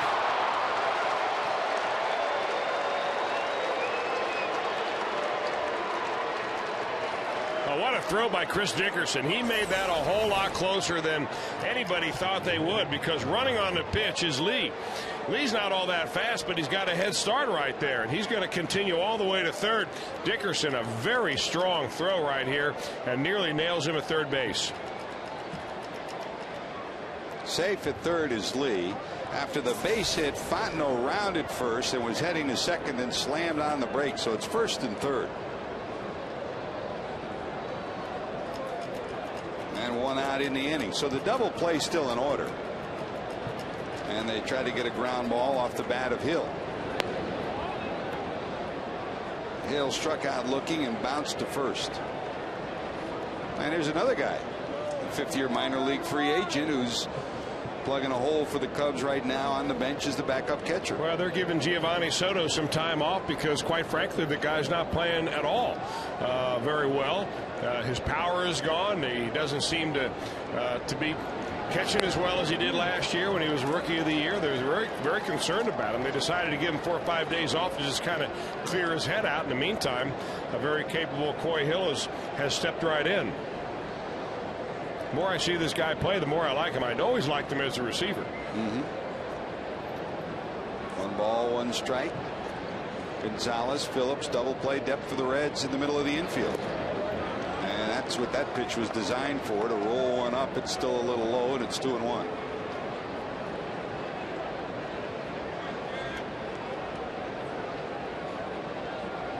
Four double plays yesterday got Aaron Harang out of 4 jams. The Reds 53 double plays coming into tonight. They're 5th in the league in that category.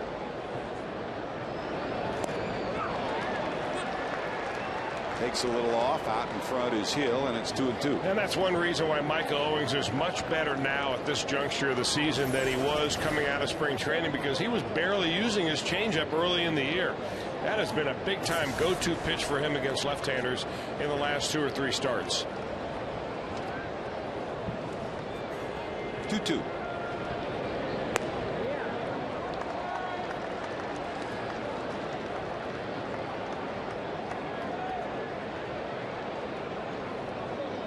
Dusty trying to keep the Reds' win streak alive at home. Cincinnati's won 4 straight at home, and for the first time this year closed out the road trip over 500. They start this road trip 13-12 at home. They start this homestand rather 13-12 at home. 3-2. Swing and a miss, and the runner not going. I think Ramon Hernandez thought the runner would be going 3-2. They hold Fontenot. There's your second out. It's still 1st and 3rd. Add a little bit, take a little bit off. Even sometimes a high changeup can be effective when you give it good arm action. We had a great shot of that from the center field camera, right coming out of right out of his hand. You could see him grip that pitch as kind of a modified circle change, and really you throw that pitch with the same arm speed that you do your fastball, but you deaden the pitch with your grip. The looser the grip, the harder you can throw it, and the slower the pitch will be. So still 1st and 3rd, now 2 away. And here comes Blanco hitting in the 8th spot. 6 strikeouts for Owings, a season high for him. 7 strikeouts for Zambrano. Here in inning number 6. 98th pitch of the evening for Owings.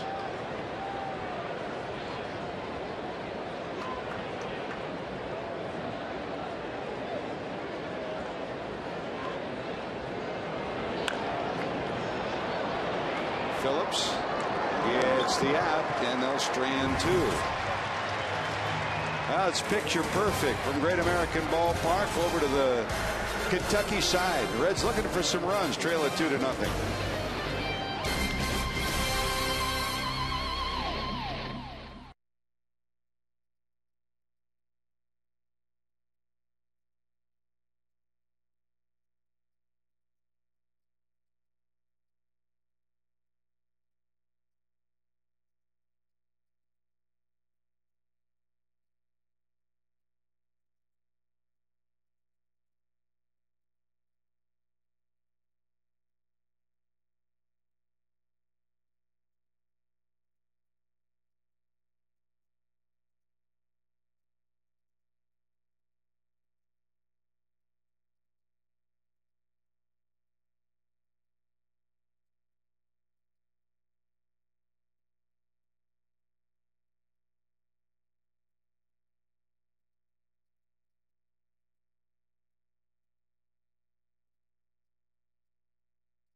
Makes a leaping, stumbling catch to rob Jerry Hairston Jr. of extra bases.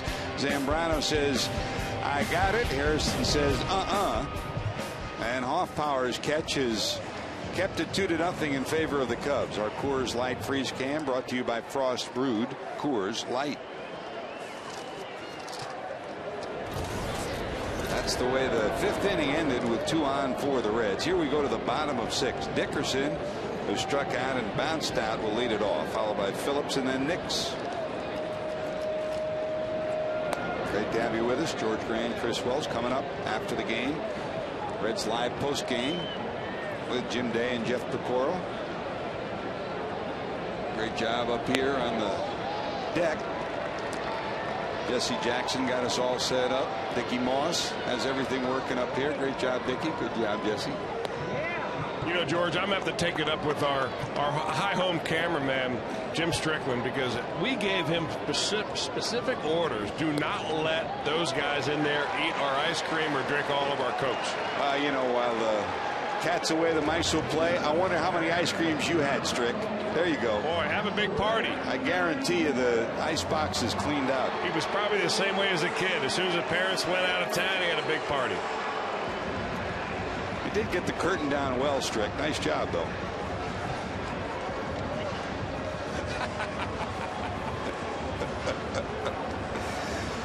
Great to have you with us, our producer Christian Roberts. Great to have Uncle Roy back. Roy Alfers, after his sabbatical, mowing the lawn for the last couple of weeks, is back with us as our director tonight.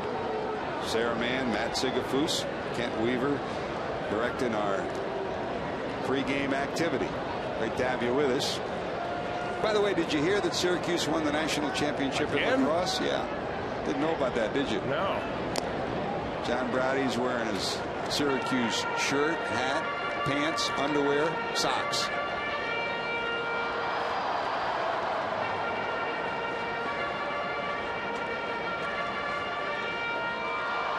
Dickerson down at first. Here's Phillips as the Reds try to mount a rally here in the 6th. Phillips struck out swinging, struck out looking.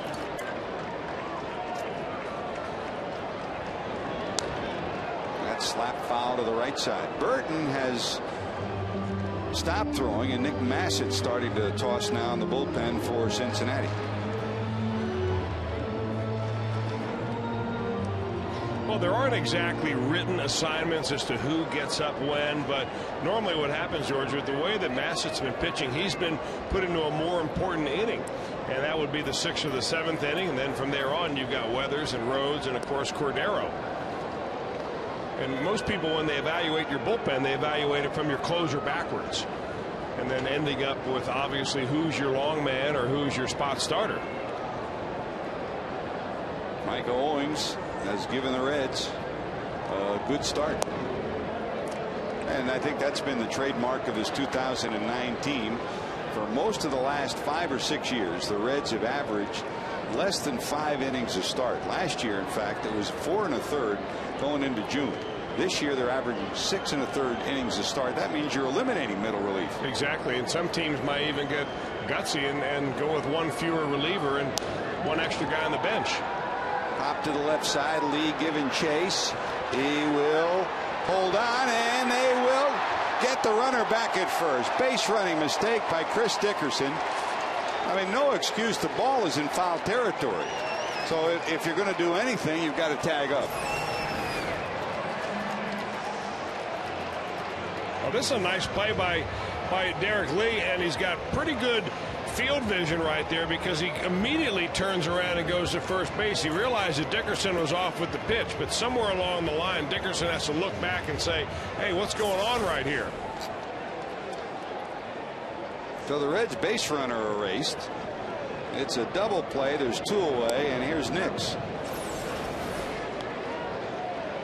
And it was a straight steal by Dickerson, so you can really, you really can't blame him on that, to be honest with you, because he was decoyed by the 2 infielders, the second baseman and the shortstop right there. He goes sliding headfirst into second base and looks around to find out where the ball is. Now on a hit and run, about 4 steps into it, he looks back to find out what happens on the pitch. But on a straight steal, sometimes that just happens. So you don't put the blame on the runner there at all, at least not in my opinion. No, with a runner going, you're right. It looked like a hit and run at first, but you can see on the replay that he just had his head down and he's steaming to second. Hit and run, your responsibility is to find the ball. In that case, not his fault.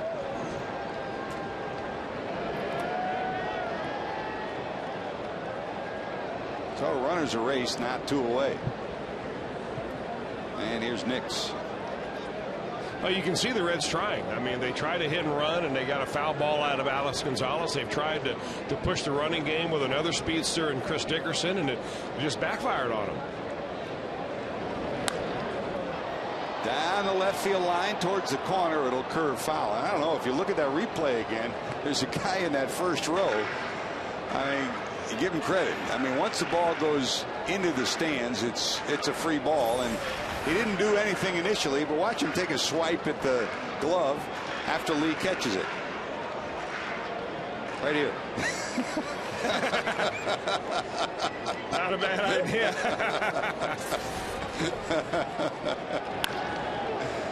That's a bouncer down to second. That's worth a try, right? Base runner erased. Reds still trail at 2-0.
In the first, an infield hit by Terrio, and then 3 walks. Forces Ryan in. The Cubs had a 1-0 lead. Chicago behind Carlos Zambrano cruising. Zambrano has toiled 7 strikeouts so far, and he's been outstanding. Meanwhile, Mike Owings has matched him 6 strikeouts. He's pitched well. The end result, though, Carlos Zambrano gets the trump card with his 2nd homer of the season. That makes it 2-0. The Reds had a chance to tie it with 2 on. At the plate, Jerry Hairston Jr. He had a shot to right center, but Michael Hoffpauir makes a leaping, stumbling grab and holds on to end the inning and keeps Zambrano ahead 2-0. Is it a full moon kind of night, Chris? Well, George, hopefully it is. And that means the Reds will be able to put a couple of crooked numbers on the board. There's a guy that knows a little bit about the full moon and the real moon, Neil Armstrong. Maybe send him back up to the moon, George. Look for some Reds offense up there. Great man, great American, and a great friend of the city of Cincinnati, Neil Armstrong. Great to have him back at the ballpark today. Here's Nick Massett, who will take over for Mike Owings, who pitched well, but for the 2nd straight night, the Reds have run into a buzzsaw. Last night, it was Chris Carpenter in St. Louis. Tonight is, as they call him, Big Z, Carlos Zambrano. The Reds have only 1 hit off him. That was an Adam Rosales base hit. You know, it's not bad, though, that when you run out your number 5 starter against the number 1 starter that well, maybe number 1 or 2. It's hard to tell with the Cubs rotation because they've got several very good ones. But Zambrano has always been their ace. And you run out your number 5 against their ace, and you're still only down by 2 runs here as you go to the top of the 7th inning. Your starter did his job. It's all about getting a couple of hits strung together, and the Reds have just hit into bad luck when they have had that opportunity. 1 ball, 2 strikes to Zambrano. Chris, we looked at that moon. We saw Neil Armstrong, and here's Massett's delivery. And I'll never forget one of the funniest men I've ever been around in my life was Lefty Gomez. I mean, he's like Yogi Berra. Oh, yeah. He would say something normal and it'd be funny. Sure. And when he was playing, after he got finished playing, rather, when They had the golf ball on the moon, and they were saying, they said, look, here's a golf ball on the moon, and the lefty said, that's no golf ball, that's a ball that Jimmy Fox hit off me a few years ago. He was self-deprecating. He'd laugh at himself. What a great individual, and what a great baseball icon. Zambrano's retired on the strikeout. The first for Massett, one away here in the seventh. Time for our Firestone leaderboard. Active players with 250, 250, 250 homers, 250 stolen bases. Alex Rodriguez at the top of the list, Gary Sheffield, and then 283 home runs and 253 stolen bases for the guy at the plate right now. Great combination of power and speed, much like Rickey Henderson, who will be inducted into the Baseball Hall of Fame come this July. Down to third. That's a fair ball. Rounding first, going to second is Soriano, and he'll cruise in with a two-base hit. It was almost like Soriano was setting up Massett, because the way he reacted to that first pitch curveball, he's thinking, all right, maybe I'm just going to convince him to throw me a fastball. He swings a big bat to Soriano. Big head on that bat, and it's a very heavy bat, but he's so strong in his hands and wrists, he's able to rip that ball right down the third base line on a 90+ mile an hour fastball. Heading to another 20+ double season as well. You still see his numbers, though, year in and year out. Here he's batting .243 and his on-base percentage of .301, and there's really no complaints in Chicago as a leadoff hitter because of the 13 home runs. But I mean, don't you really want a guy that gets on base a little more than Soriano at the very top spot? There's some guys that are better than their numbers. I mean, in my estimation, he doesn't equal his numbers. There's a bouncer over Massett's head. Phillips will go to first and get the out. Holding it second is Soriano. He should have been on third. Yeah, maybe what he thought was that ball was going to be gloved by Massett, and he didn't want to get picked in a rundown between second and third, because Massett looks like he's got a shot at this. So right there he freezes, and when he realizes he goes back right there, he goes, well, now it's too late for me to go to third base. So the Reds catch a break right there to keep the runner off of third, but he's still in scoring position. Well, Soriano's still sitting at second. Hey, Reds fans, for a great tasting meal and an unbeatable value, come on up to the Pilot House now. Pick up delicious JTM Philly kits, burgers, or delicious hoagies at your favorite grocer. JTM Food, family fun. What's a better value than free? I haven't found one. I'll keep looking, though. Jesse's got that smile up here, doesn't he? Like he's hovering, like the vulture around the stadium. You know, this is the spot. Here's Fukudome. Walked, struck out, and lined out. Massett trying to keep it right where it is. 2 runs, 6 hits, and an error for the Cubs. No runs, only 1 hit for Cincinnati. Yesterday, the Reds wound up with only 3 hits, 2 singles by Dickerson, a homer by Nix against Carpenter. And they're struggling against the big guy today.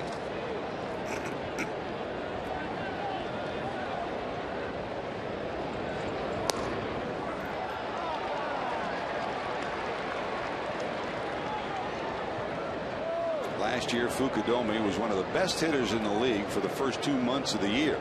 Then the average went south. Every single month after that, his average dipped.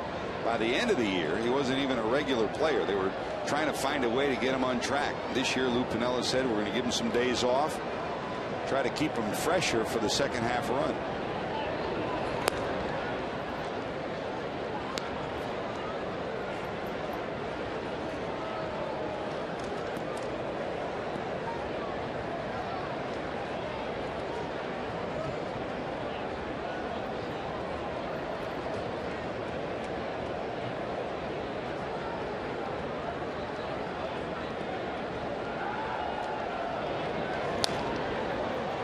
Slapped the other way and out of play. 1-2. Is there anything nicer, anything better than being at a ballpark on a night like this? It's special. Only if the score was reversed. Still early.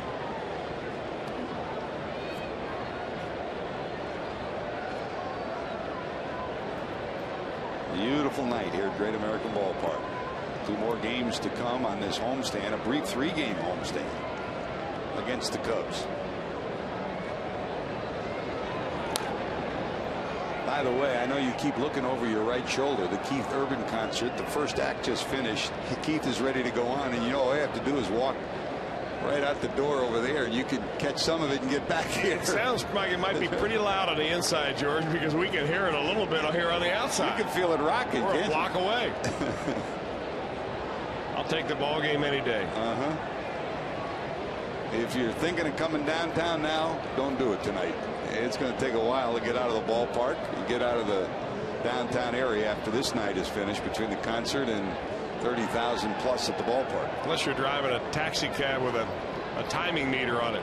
Or the Fox Sports Ohio helicopter. There's the 1-2. Nasty. He got him. Massett battles back after the double by Soriano. Reds need some runs. Can the big guy give his fans something to cheer about? Jay Bruce due up second when we return.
The Reds and the Cubs on Sunday will receive a Joey Votto matted photo courtesy of Chiquita.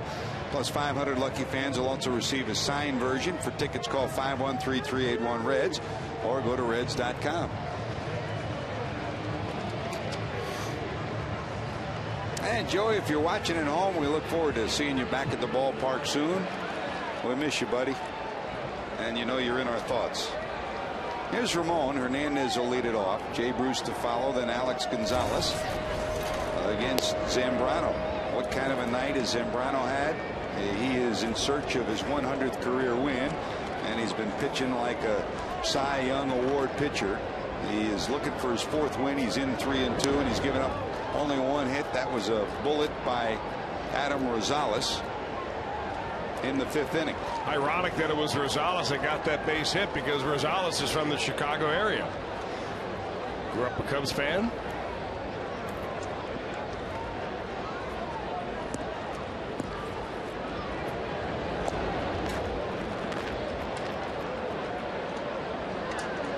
Two balls, 1 strike.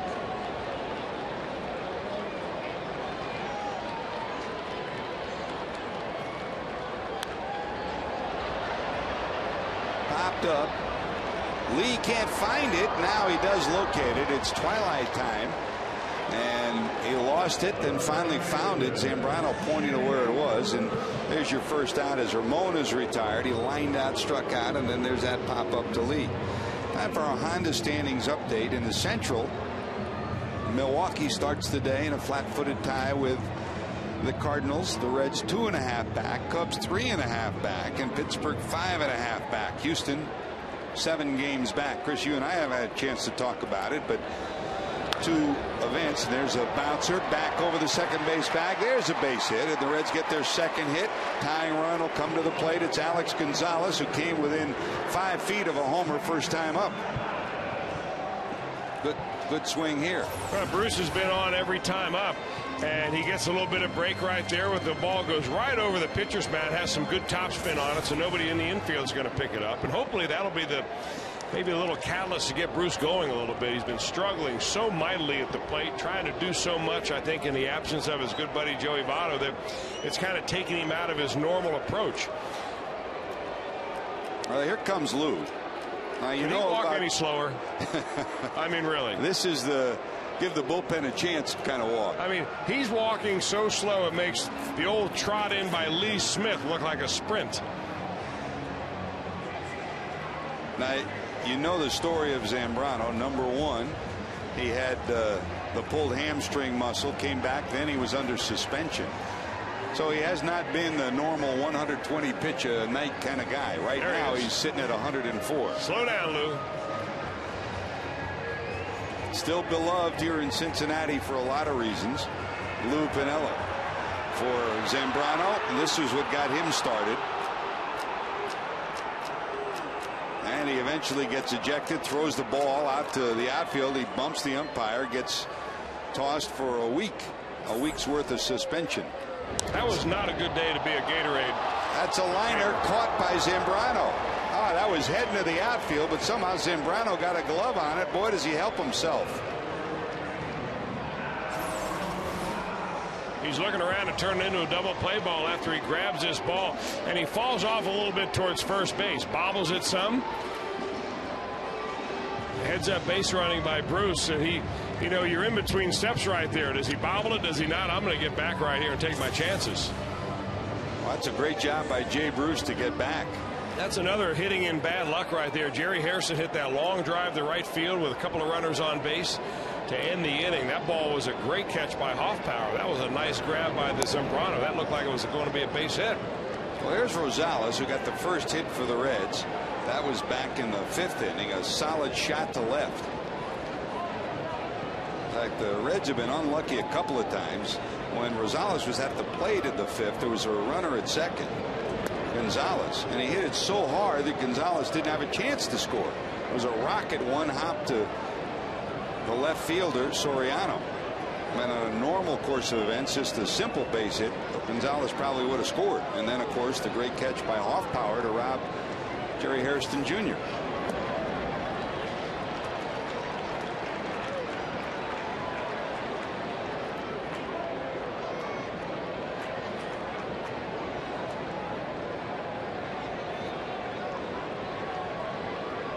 Rosales hitting in the 8th spot. Johnny Gomes out of the dugout now, starting to swing a bat in the on-deck circle, and he's going to get a chance to swing it. A walk to Rosales. The tying runs on as Bruce goes to second, and here comes Gomes.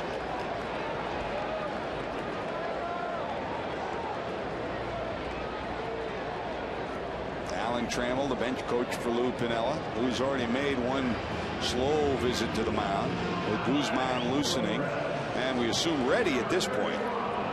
Lou's going to roll the dice to keep it righty-righty. Well, with the Reds resting Willie Taveras with a bad wheel, they have both of their left-handed outfielders. One of them will normally be a pinch hitter off the bench right here, either Nix or Dickerson. So really all they have available is a left-hander, and Gomes is the guy that is going to get the call. Or the switch hitter, of course, in Castillo. Taveras did come out and trot loosely in the outfield before batting practice today under the tutelage of Mark Mann. Well, here comes Lou. Sprinting. He's going to need oxygen by the time he gets out there. They'll remember 1990 forever here in Cincinnati, the wire-to-wire team that Lou Piniella managed the World Championship. Zambrano will get a hand from the Cubs fans here. The Reds are hoping that Johnny Gomes will get a hand before his at-bat is over. Skyline Chili call to the bullpen. You're watching Reds baseball on Fox Sports Ohio.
winner. Earlier, you remember we showed you Jim Day and Jeff Pecoro. They broke into the ice cream chest in the Reds' normal broadcast booth. There's Zambrano, who's taken some refreshment. He's left it up to the bullpen with a 2-0 lead. Well, Jim Day, after completely devouring the ice cream, we found him in the seats, Chris, in the stands. He's probably in disguise, though, right? Yeah. Yeah, because he gets bothered being the celebrity that he is. He can't go anywhere without being bothered unless he's in disguise. He set a new Great American Ballpark record of 43 ice creams, and there's JD. Put on a few pounds since earlier tonight. Well, no one's going to bother him anymore. Well, here comes Gomes, trying to give the Reds a little bit of hope, hitting in the 9th spot in the 7th. 2 runs, 6 hits for the Cubs off Zambrano. Only 2 hits for the Reds for Cincinnati. Johnny. Oh, no. With the runners in scoring position, 5 at bats and 2 hits as a pinch hitter. And this has been the toughest part for Johnny Gomes. He hasn't had a chance to get many at bats and certainly start. So most of his nights it's been one and done. Not very easy either against Angel Guzman, a young man who's been in the Cubs organization for 10 years. Cups of coffee each of the last 3. He is throwing the ball extremely well right now. I mean, they have him routinely anywhere from 94 to 97 miles an hour. He's a guy that's finally has come into his own, very much like the Reds' Nick Nassett, who this year looks like he's having a breakout type of a season, using him for 1 inning late in the ball game to come in and just throw it as hard as he can with a good breaking ball and get out of tough jam. And that's what Guzman's challenge is here. Guzman to the stretch. Gomes digs in. 1 ball, 1 strike. Down and away. That's a ball, 2-1.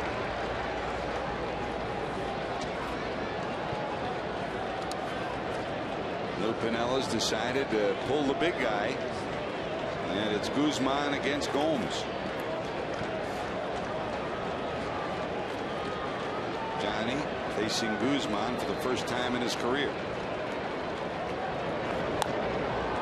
Nub back behind the bag, tapping it at second for the final out will be Terrio. The Reds get 2 on, nothing to show for it, and still trail it 2-0 at Great American Ballpark.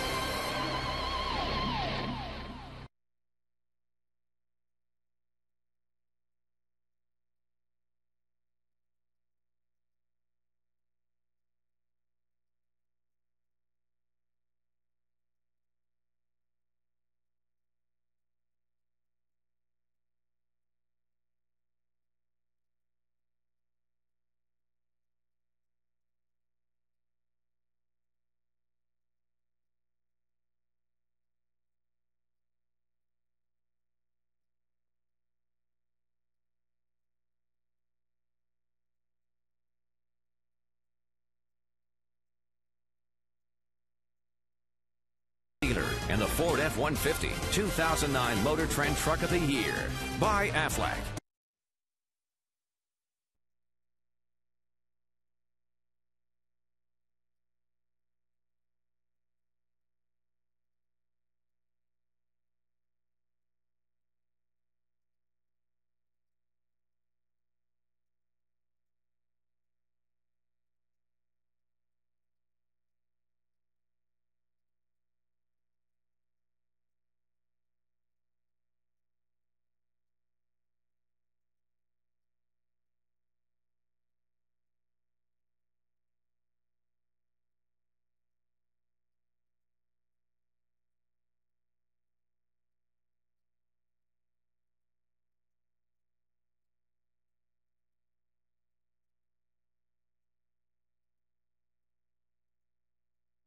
We've got you under our wing. And by your Cincinnati Northern Kentucky Honda dealers. Visit mycincinnatihondadealer.com for current offers. Great to have you with us at Great American Ballpark. A beautiful night for baseball. With the exception of the scoreboard right now, it's been pretty good for Reds fans. 2 runs, 6 hits for the Cubs and an error. They've left 7 on base. For the Reds, no runs, 2 hits, no errors, 6 left on base. Michael Owings started, pitched well. The only runs against him He had trouble in the first, and infield hit 3 walks. The third forced in the first run, and then the starting pitcher for the Cubs, Carlos Zambrano, homered. 2-0 the score. First Owings, then Massett, and here's Arthur Rhodes. Chris. He has been simply outstanding each and every time he's taken the ball out there. The one run that he has given up was gassed in by another reliever. Been in 18 innings, only half his number of hits. 9 hits given up for Arthur Rhodes. It's a great lefty-righty punch the Reds have out of the bullpen. Now you can call it great righty lefty-righty punch, and when you're talking about Massett and then Rhodes and then Weathers and then finally Cordero, if the Reds can get the lead. Here's Derek Lee. Lee walked in that rally in the first, struck out in the third, and then singled in the 6th inning.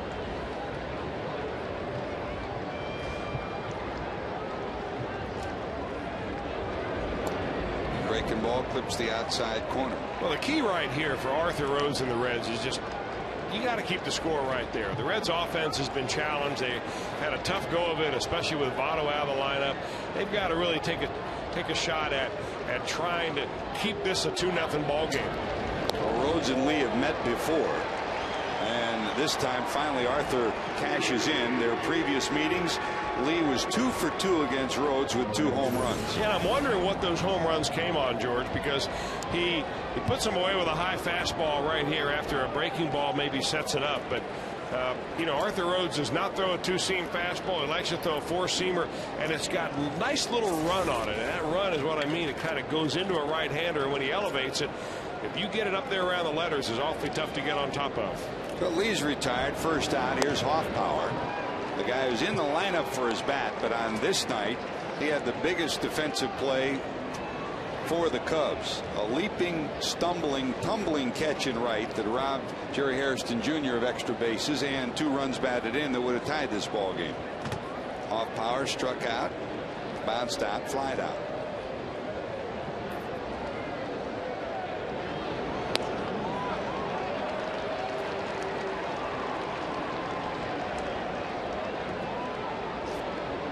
We started talking about last inning and didn't get to it, but since you were away the last couple of days, 2 major stories unfolded, rather 3. Last night, Randy Johnson won his 300th, the 24th pitcher to win number 300. Tommy Glavine released by the Atlanta Braves, and Nate McLeod traded by the Pittsburgh Pirates for 3 minor leaguers to the Atlanta Braves. Let's begin with Randy Johnson. Something else, huh? Well, first, George, I got to tell you, I was away for a couple of days, but I didn't go hiding into a cave. I do know that all those things did happen. Randy Johnson, yeah, you know, he got rained out the night before, but he finally got his 300th win.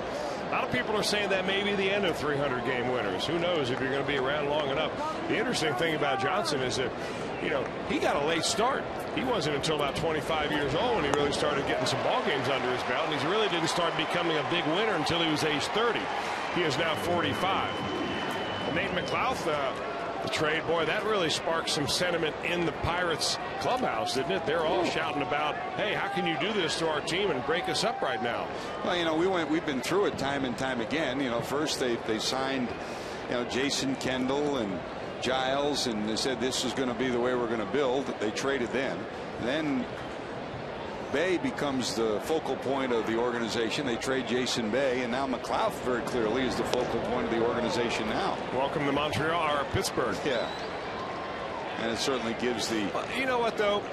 The Pittsburgh, you've got to play long-term look. And if they think that they've got some young pitchers that they can keep healthy and on their roster and be better 5 years from now, wow! What a catch by Dickerson. Bloop in the center. Chris Dickerson comes up with a brilliant catch in short right center field. And that'll give the Reds hope as we go to the bottom of 8.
take your pick. There have been 4 great plays. Here's the most recent, and what a dandy catch by Chris Dickerson.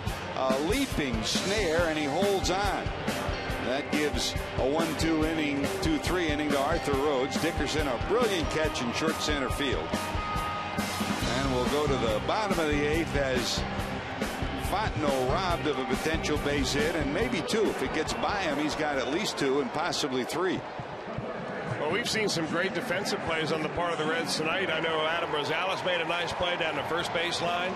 Alex Gonzalez snagged a hard shot, and Chris Dickerson made that superb catch right there. Now maybe they can get their bats going. Dickerson will bat second. Here's Reed Johnson, who'll come in to play center field.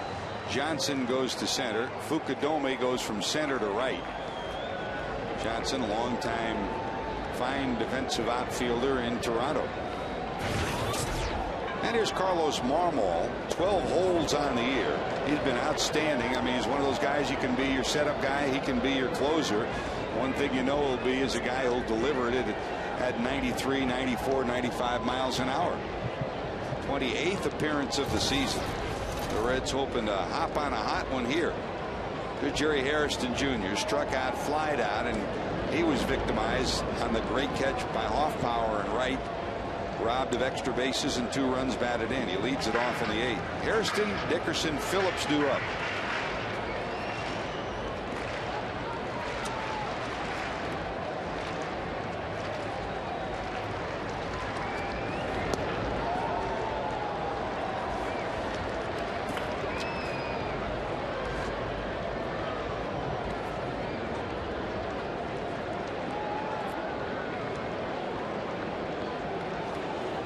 Hairston facing Marmol for the first time. You know, Marmol this year, if you look at a couple of his statistics, you say, boy, this guy's having a pretty good year. But if you begin to look inside the numbers against Carlos Marmol, despite the 324 earned run average and only 13 hits in 25 innings, this guy walks about a batter every inning. I mean, the on-base percentage against Marmol between the walks and the hit batters is way up there. And he's almost worth waiting out to see if he can't put you on base. Hairston thought he had ball 4 right there. Take another look.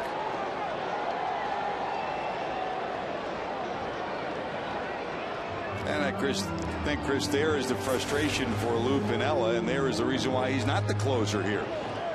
You don't know what you're going to get when he comes in. Full count, 3-2. There is ball 4. So the Reds will bring the tying run to the plate in the 8th as they go to the number 2 spot in the order. Don't forget, when you can't be home to watch your Reds on Fox Sports Ohio, check out MLB.tv. Log on to the internet. Watch every out-of-market Reds game live. For more details, visit Reds.com, where baseball is always on.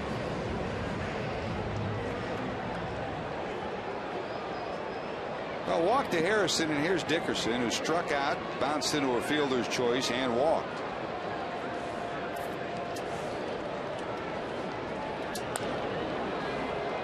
Slap foul to the left side and up in the second deck for strike 1.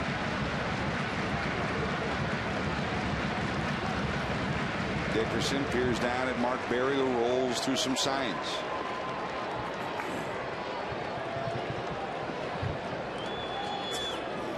I mean, having watched Dusty Baker in San Francisco, then Chicago, and here in Cincinnati, he has been more aggressive this year than ever before. He's had to, especially of late. You know, losing the likes of Joey Votto and Edwin Encarnacion and Taveras now, the people that have been out of the lineup. There's a bouncer down to Lee. He'll take the sure out, and going to second will be Hairston. You roll the dice, you hit and run, you steal, you run and hit. And now the Reds get a runner to second. But the Cubs get an out, and here comes Phillips. Yeah, the Cubs are in the out-looking mode right now. I mean, they want outs. They've got a 2-run lead, so that runner at second base really doesn't mean a whole lot to them right now, as long as that batter at the plate doesn't make it to second. They don't want that tying run in scoring position. But wouldn't Brandon Phillips love to change places with him? Tall order for Brandon, who is 0 for 12 against Marmol in his career. Well, Marmol will whip up that breaking ball on him and not even throw it for a strike, and Brandon has a tendency to go to hacking. Show on bunt. Takes it low for a ball. Although Marmol has not had this type of control problems in the past. I mean, he's always have electric type stuff, and you're never really sure where he's going to throw it, but he's really had some serious control problems. 5 hit batters, 23 walks in 25 innings. He had a stretch like that for about a month and a half last year, and then was lights out for the next 2 months. Just chased ball 2. 1 ball, 1 strike. Brandon tonight struck out swinging, struck out looking, and popped out.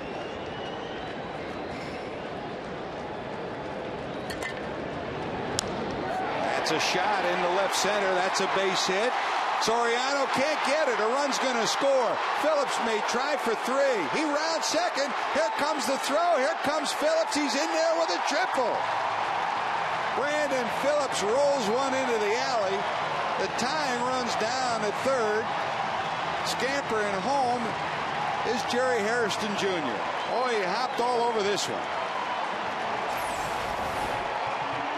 Well, he got what he was looking for that time. A fastball that sails right back over the middle. And boy, does Brandon Phillips meet it with the sweet part of the bat. Overrun by Alfonso Soriano in left center field. And that ball is going to go all the way to the wall. And because of that, Brandon Phillips sprints around third, so he does better than just changing places with Hairston. He ends up on third base, and with 1 out, that's the tying run 90 feet away.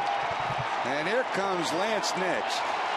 Phillips has been the Reds' hottest hitter for the last month. Nix has been the Reds' hottest hitter for this week. 3 home runs for Nix. For Phillips, that's now 41 runs batted in. 3/4 of those came this past month. Swing and a miss. It's 1-1. Lance tonight popped up, grounded up, and bounced out.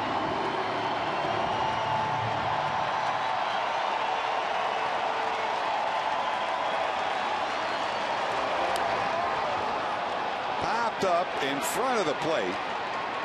Hill is there. He's got it. And there's your second out of the inning. Now he just throws one of these breaking balls that Lance thinks he's right on it and then just pops it straight up into the air. Looking for something into the outfield. That one not deep enough to score him. The tying run down at third. And Marmol is very capable of uncorking a wild pitch. You got that right. So sitting down at third is Phillips, getting every inch of a lead that he can get as Ramon Hernandez comes to the plate.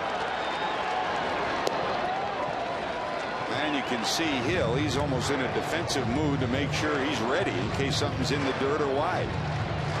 Well, we've seen Marmol uncork one 8 or 10 feet to the first base side of his catcher. 1 ball, no strikes.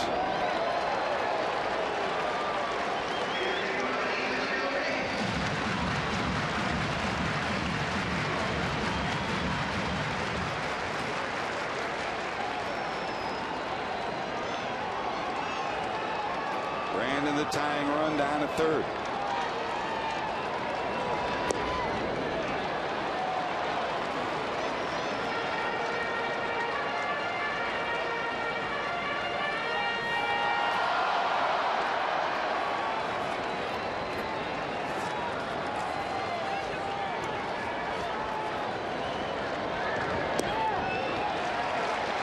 Wide, and it's 3-1.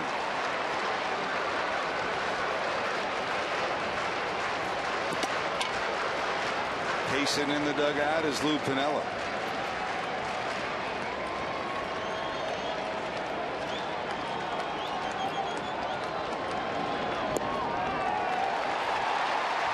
Down to first goes Ramon.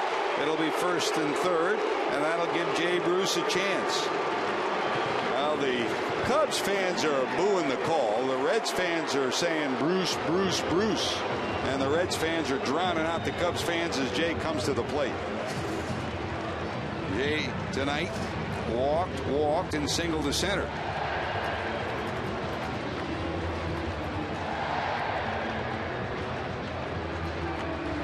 No one tossing in the Cubs bullpen. Coco Cordero loosening in the Reds bullpen. Well, sometimes all it takes is one to get you on track. Bruce got a base hit last time up. First and third. Tying run down at third. Go ahead run down at first. That's wide. And here comes Larry Rothschild. Lou looked over at him, and I don't know what he said, but you know what his intent was, right? Here's the former Reds bullpen coach, outstanding mentor of pitchers, Larry Rothschild, out to talk to Marmol. Well, you know, if you're Larry Rothschild right now, and I'm not sure what their relationship is, but you probably worked on some things in the bullpen, and you're trying to give him one or two positive things to think about. Don't try to go out there and tell him, all right, throw strikes. Don't tell him relax, because nobody likes to hear that when they're all fired up. But what you want to do is give him something positive that he can key on. And this is what good pitching coaches do. You tell him to keep his shoulder in, or you tell him to keep his head still, and make sure you stride to the plate. Whatever his key is, that's what they're trying to get him to do right now. Bruce 1 for 4 against Marmol. Swing and a miss. Boy, Phillips, he's got his eyes riveted on Fontenot, the third base mentor for the Cubs, and he's getting every inch of his lead off third. If there's anything in the dirt, Brandon's on his way to the plate. 1 ball, 1 strike. Did he hold it? No, he didn't. That's a strike. Two very good back-to-back pitches by Carlos Marmol. After the visit by Rothschild, he throws a pitch like that, but it was called strike. And Bruce actually swung and missed it. Would have been a called strike anyway. That one was out of the zone, but boy, oh boy. Tough to hold off of. They're going to throw another breaking ball right here. Here's the 1-2. Down to the second baseman, and he'll flip to first. Well, Blanco there to haul it in. He had moved over a step just a pitch before. He was in the right place, but the Reds get on the board. A triple by Phillips, and it's 2-1.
Tonight where both teams have flashed some D. How about this? With Dickerson running, it's a straight steal, so he doesn't realize where the ball went. Finally, Lee hauls it in. He tosses to first. There is Zambrano, and they double up Chris Dickerson. Big double play for the Cubs. A nice play by the Gold Glove first baseman. Now, Chris, we're seeing it in New York right now, or Home Depot doing more on defense, with Mark Teixeira making the Yankee infield brilliant. They had an 18-game streak without making an error. And when you got a first baseman with the likes of Derek Lee, that makes your whole infield that much better. You know, he had great presence on that, because sometimes you get close to the wall, you got fans grabbing you. Your cousin nearly got the ball out of his hand, George. And, you know, some guys just lose their concentration. But Derek Lee's been around long enough to keep his cool and made a nice play right there. And that was an important play. Every out in a 2-1 ball game is a big one. Well, there's Coco. He'll come on in the top of the 9th inning with 7, 8, and 9 due up for the Cubs. 22 games. The save total, you know it, 14 out of 14. In fact, over the last 2 years, 28 consecutive saves for this veteran right-hander. He'll face Coy Hill, the catcher, switch hitter, who struck out, bounced out, and struck out.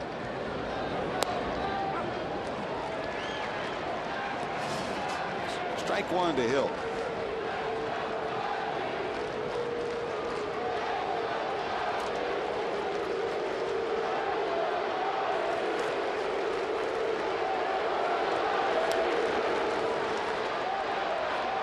Rosales will get it. Did he tag him? No, he missed him.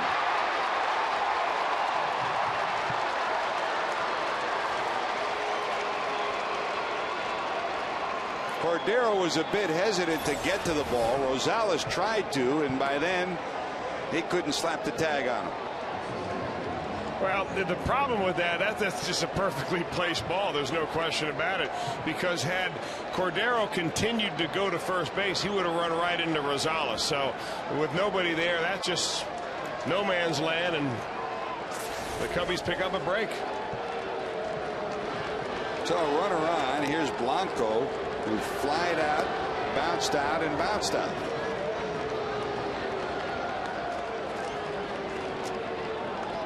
If you're looking ahead to the bottom of the 9th, the Reds have 7, 8, and 9. Alex Gonzalez, Adam Rosales, and the pitcher spot. Yeah, that last play looked like a pre-designed pickoff play that Rosales didn't charge on the bunt. He will this time. Safe at second is the runner. They missed the tag, but they get the out. Well, this has been a learning process for just about everybody who's had to play first, with Votto down. Rosales, Hernandez, each learning on the job. Well, he's made a superb play already on the night, and he, you know, as long as you get outs in this situation, that's a great play by Blanco right there to try to confuse the infielder, and did a pretty good job of it. So after all the histrionics, it's a 3-4 putout. And here's Reed Johnson up for the first time. He came in on the double switch move into center field. Right down the middle for a strike. Johnson on the season in at .291. Reed, for his career, 1 for 12, 083 against Cordero. They matched up on a regular basis when Johnson was in Toronto and Cordero was in Texas. Now the Reds have benefited from a rejuvenated Jerry Hairston Jr., who had a back injury that really sapped him of any playing time for a couple of years, and same thing for Reed Johnson. I'll tell you one thing, that Reed Johnson swing does not match up with a Cordero slider. So sometimes numbers don't lie, is what you're saying. I mean, I'm just saying the way it appears. Cordero throws it where he wants to, he'll get a punch out. There are the numbers between the two.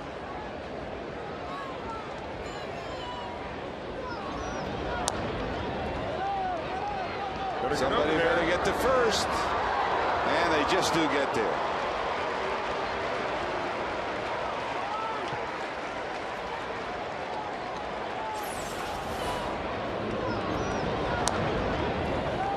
Cordero hustles this time and just gets there a hair ahead of the speedy Johnson. I'll tell you, going through spring training, I'm sure that Adam Rosales had no idea that he was going to be called on to play first base this much, and then in one inning have as many plays and different types of plays, really test his defensive ability down there. So far, so good. You know, it's a great example of just being a baseball player. He's not a hitter, not a fielder. He's a baseball player, and if you work hard at your craft as he does, you're going to find a way to get it done, and that's Adam Rosales to a T. Well, you take advantage of the opportunities that you get. Here's Soriano. Popped up, flied out, grounded out, and double to left. He had a one-out double in the 7th, but was left stranded there by the Reds. They just joined us. Micah Owing started, pitched well.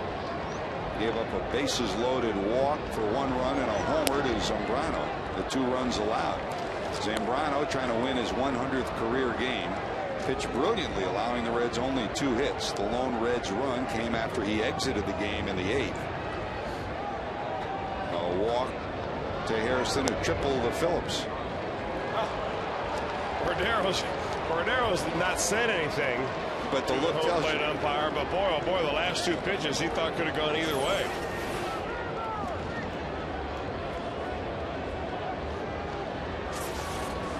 Three balls, no strikes. Green lighted, guaranteed. And there's a walk to Soriano.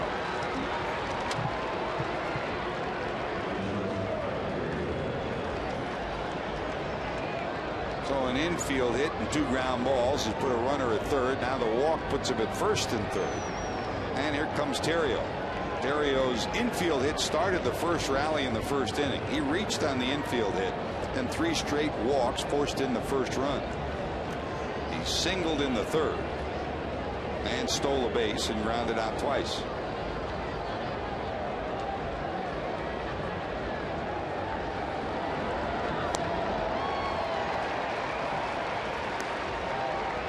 Terrio's a guy, George, that for all the years we've seen him play against the Reds, loves to shoot that ball to right field. But recently they tell me that he's become more of a guy that wants to hit the ball hard and pull the ball a little bit, trying to clear his hips. That'll make you susceptible to the outside slider. A little bit of pop this year with 5 homers, 22 runs batted in coming into tonight. It was actually a conversation from Lou Piniella to try to encourage him to bang the ball off the wall more, to change his approach. There goes Soriano. 1 ball and 2 strikes. They were holding him, so you figure they will give him a stolen base. For Soriano, that'll be his 6th stolen base. He's been caught twice. That may be the easiest one he'll get all year. In the air to center. Here comes Dickerson. A long run. He did it again. Dickerson saves a run. His 2nd diving catch of the night. Now let's see if the Reds can come up with some offense. We're going to the bottom of 9. Gonzalez will lead it off. The Reds trail by 1.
Andre Ethier and the Dodgers in a rematch of last year's NLCS.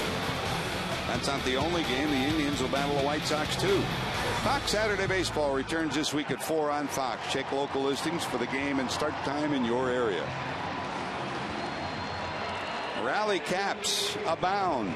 here at Great American Ballpark as the Reds try to rally as we go to the bottom of 9. For Cincinnati, it'll be 7, 8, and 9 due up. Alex Gonzalez fly to center, 5 feet in front of the wall, hauled in by Fukudomi.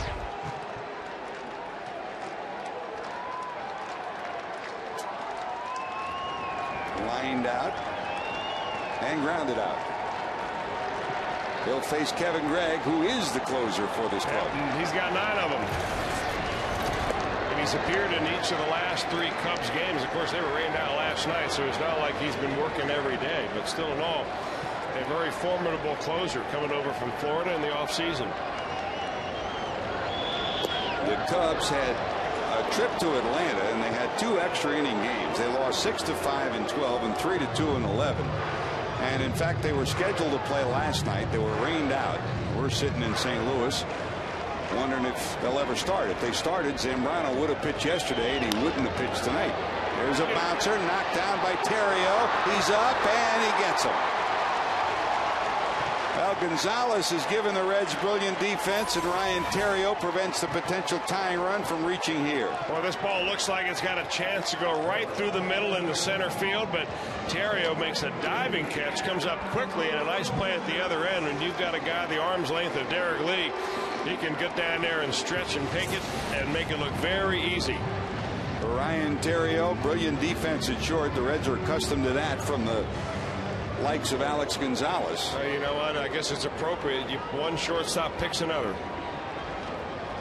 1 away, and here's Rosales. Rosales struck out, got the Reds' first hit back in the 5th. Zambrano had a no-hitter with 1 out in the 5th inning before he gave up the first one on the 76th pitch of the night. Rosales got a base hit. Adam walked his last time up.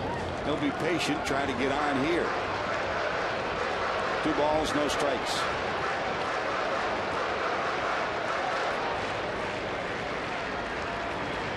Ryan Hannigan on deck with the pitcher spot due up next. Gomes has already been used. Hannigan, Giannis, Taveras available from the right side. Unlikely they would use Taveras. Still trying to nurse that hamstring back. And Castillo, of course, available as the switch hitter.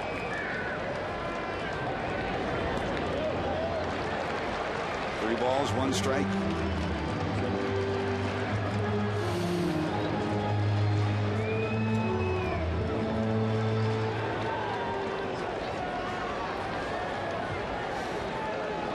Brandon Phillips triple got the Reds 1 run tonight. They're looking for another to tie it. 3-1, skied into center field. Here comes Johnson.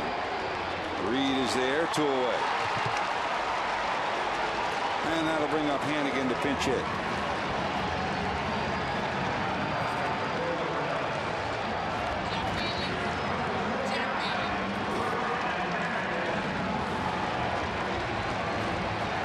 Here's Ryan Hannigan trying to give the Reds fans something to cheer about. Great crowd here at Great American Ballpark tonight.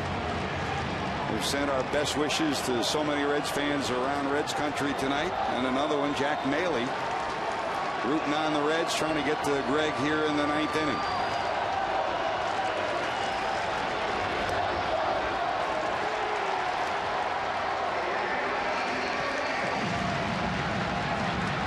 Here's Hannigan. He's in at .316, the leading rookie hitter in the National League. And boy, has he been a big boost to the Reds behind the plate since Votto went down, and Ramon has been playing down at first. And it figures, Chris, he gets the day off tonight because you expect him to catch Maloney tomorrow. They were together last year in Louisville. Yeah, I would imagine so, George. He's been doing a lot of catching on this road trip with Ramon Hernandez playing first base. He's been behind the dish and doing a great job at it. 1 ball, 1 strike. 1-2.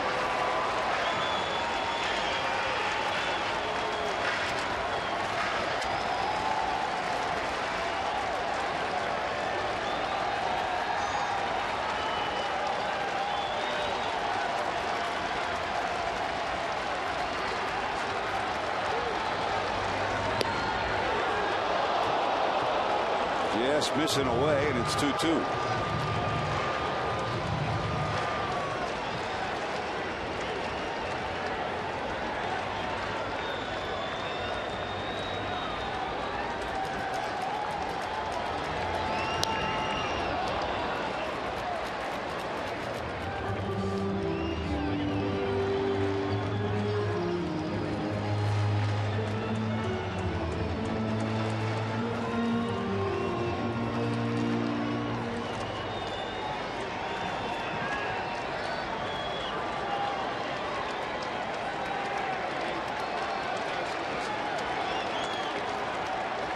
Two balls, two strikes to Hannigan.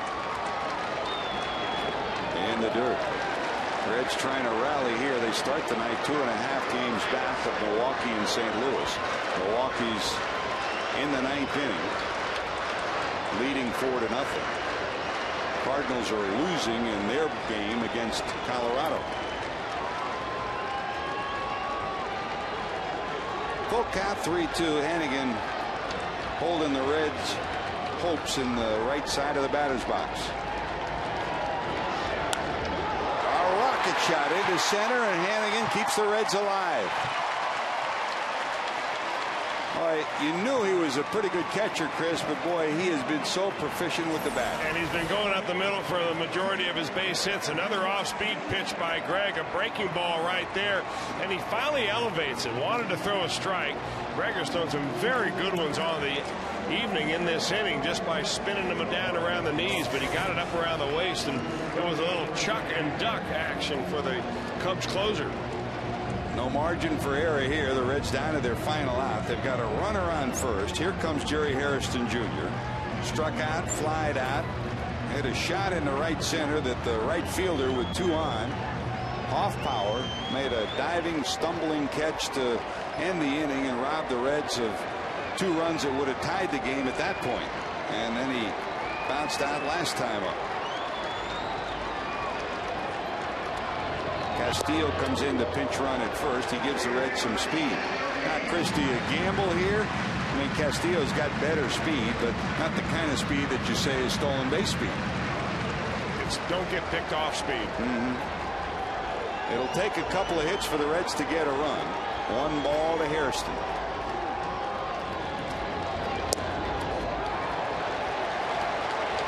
Missing inside, 2-0.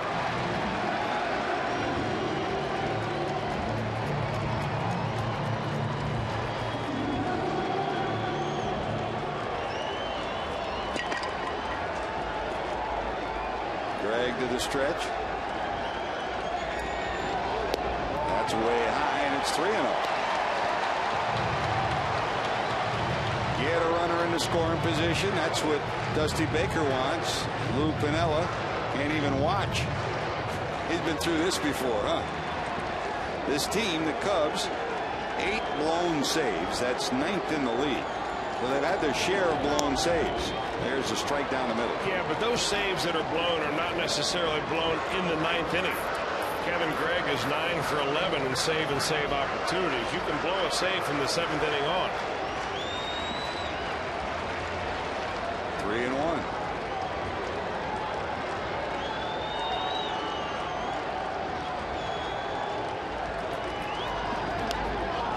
Might have been ball 4, huh?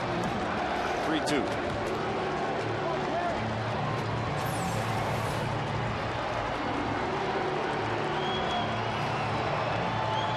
I think even Jerry Hairston realizes it probably was ball 4, but you know what? Hard to not get caught up in the moment. Yep. I mean, Hairston likes the high fastball. He's one of the better high fastball hitters the Reds have on their ball club. That ball just a couple of inches higher than his zone.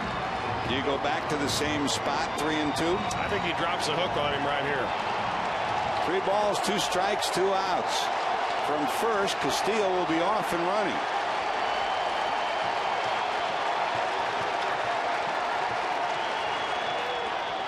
That's in the dirt. Castillo rounds second. He's going to wind up at third. Hairston will be safe. A swing and a miss on strike 3. But with 2 outs, Hairston will make it to first. Castillo goes all the way to third. And now the tying run is on. So is the winning run. Man, what a crazy game this is. Strike three could have and should have ended the ball game, but it just got away from the catcher. So Castillo is running on that pitch, obviously 3-2 out. He ends up at third base 90 feet away. Another one of those bad boys, and this baby's tied up. And here comes Dickerson. Dickerson has saved the Reds with his glove twice tonight. 2 diving catches.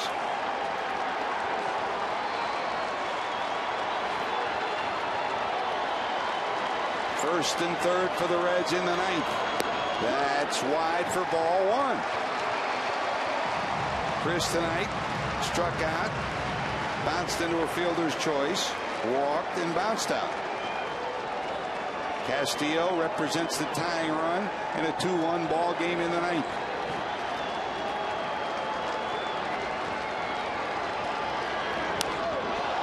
Popped up. That'll do it. The Reds get 2 on. Can't convert in the 9th inning, and for the second straight evening, struggle for hits. They got 3 yesterday against Carpenter. They get 4 today and lose this one by a final of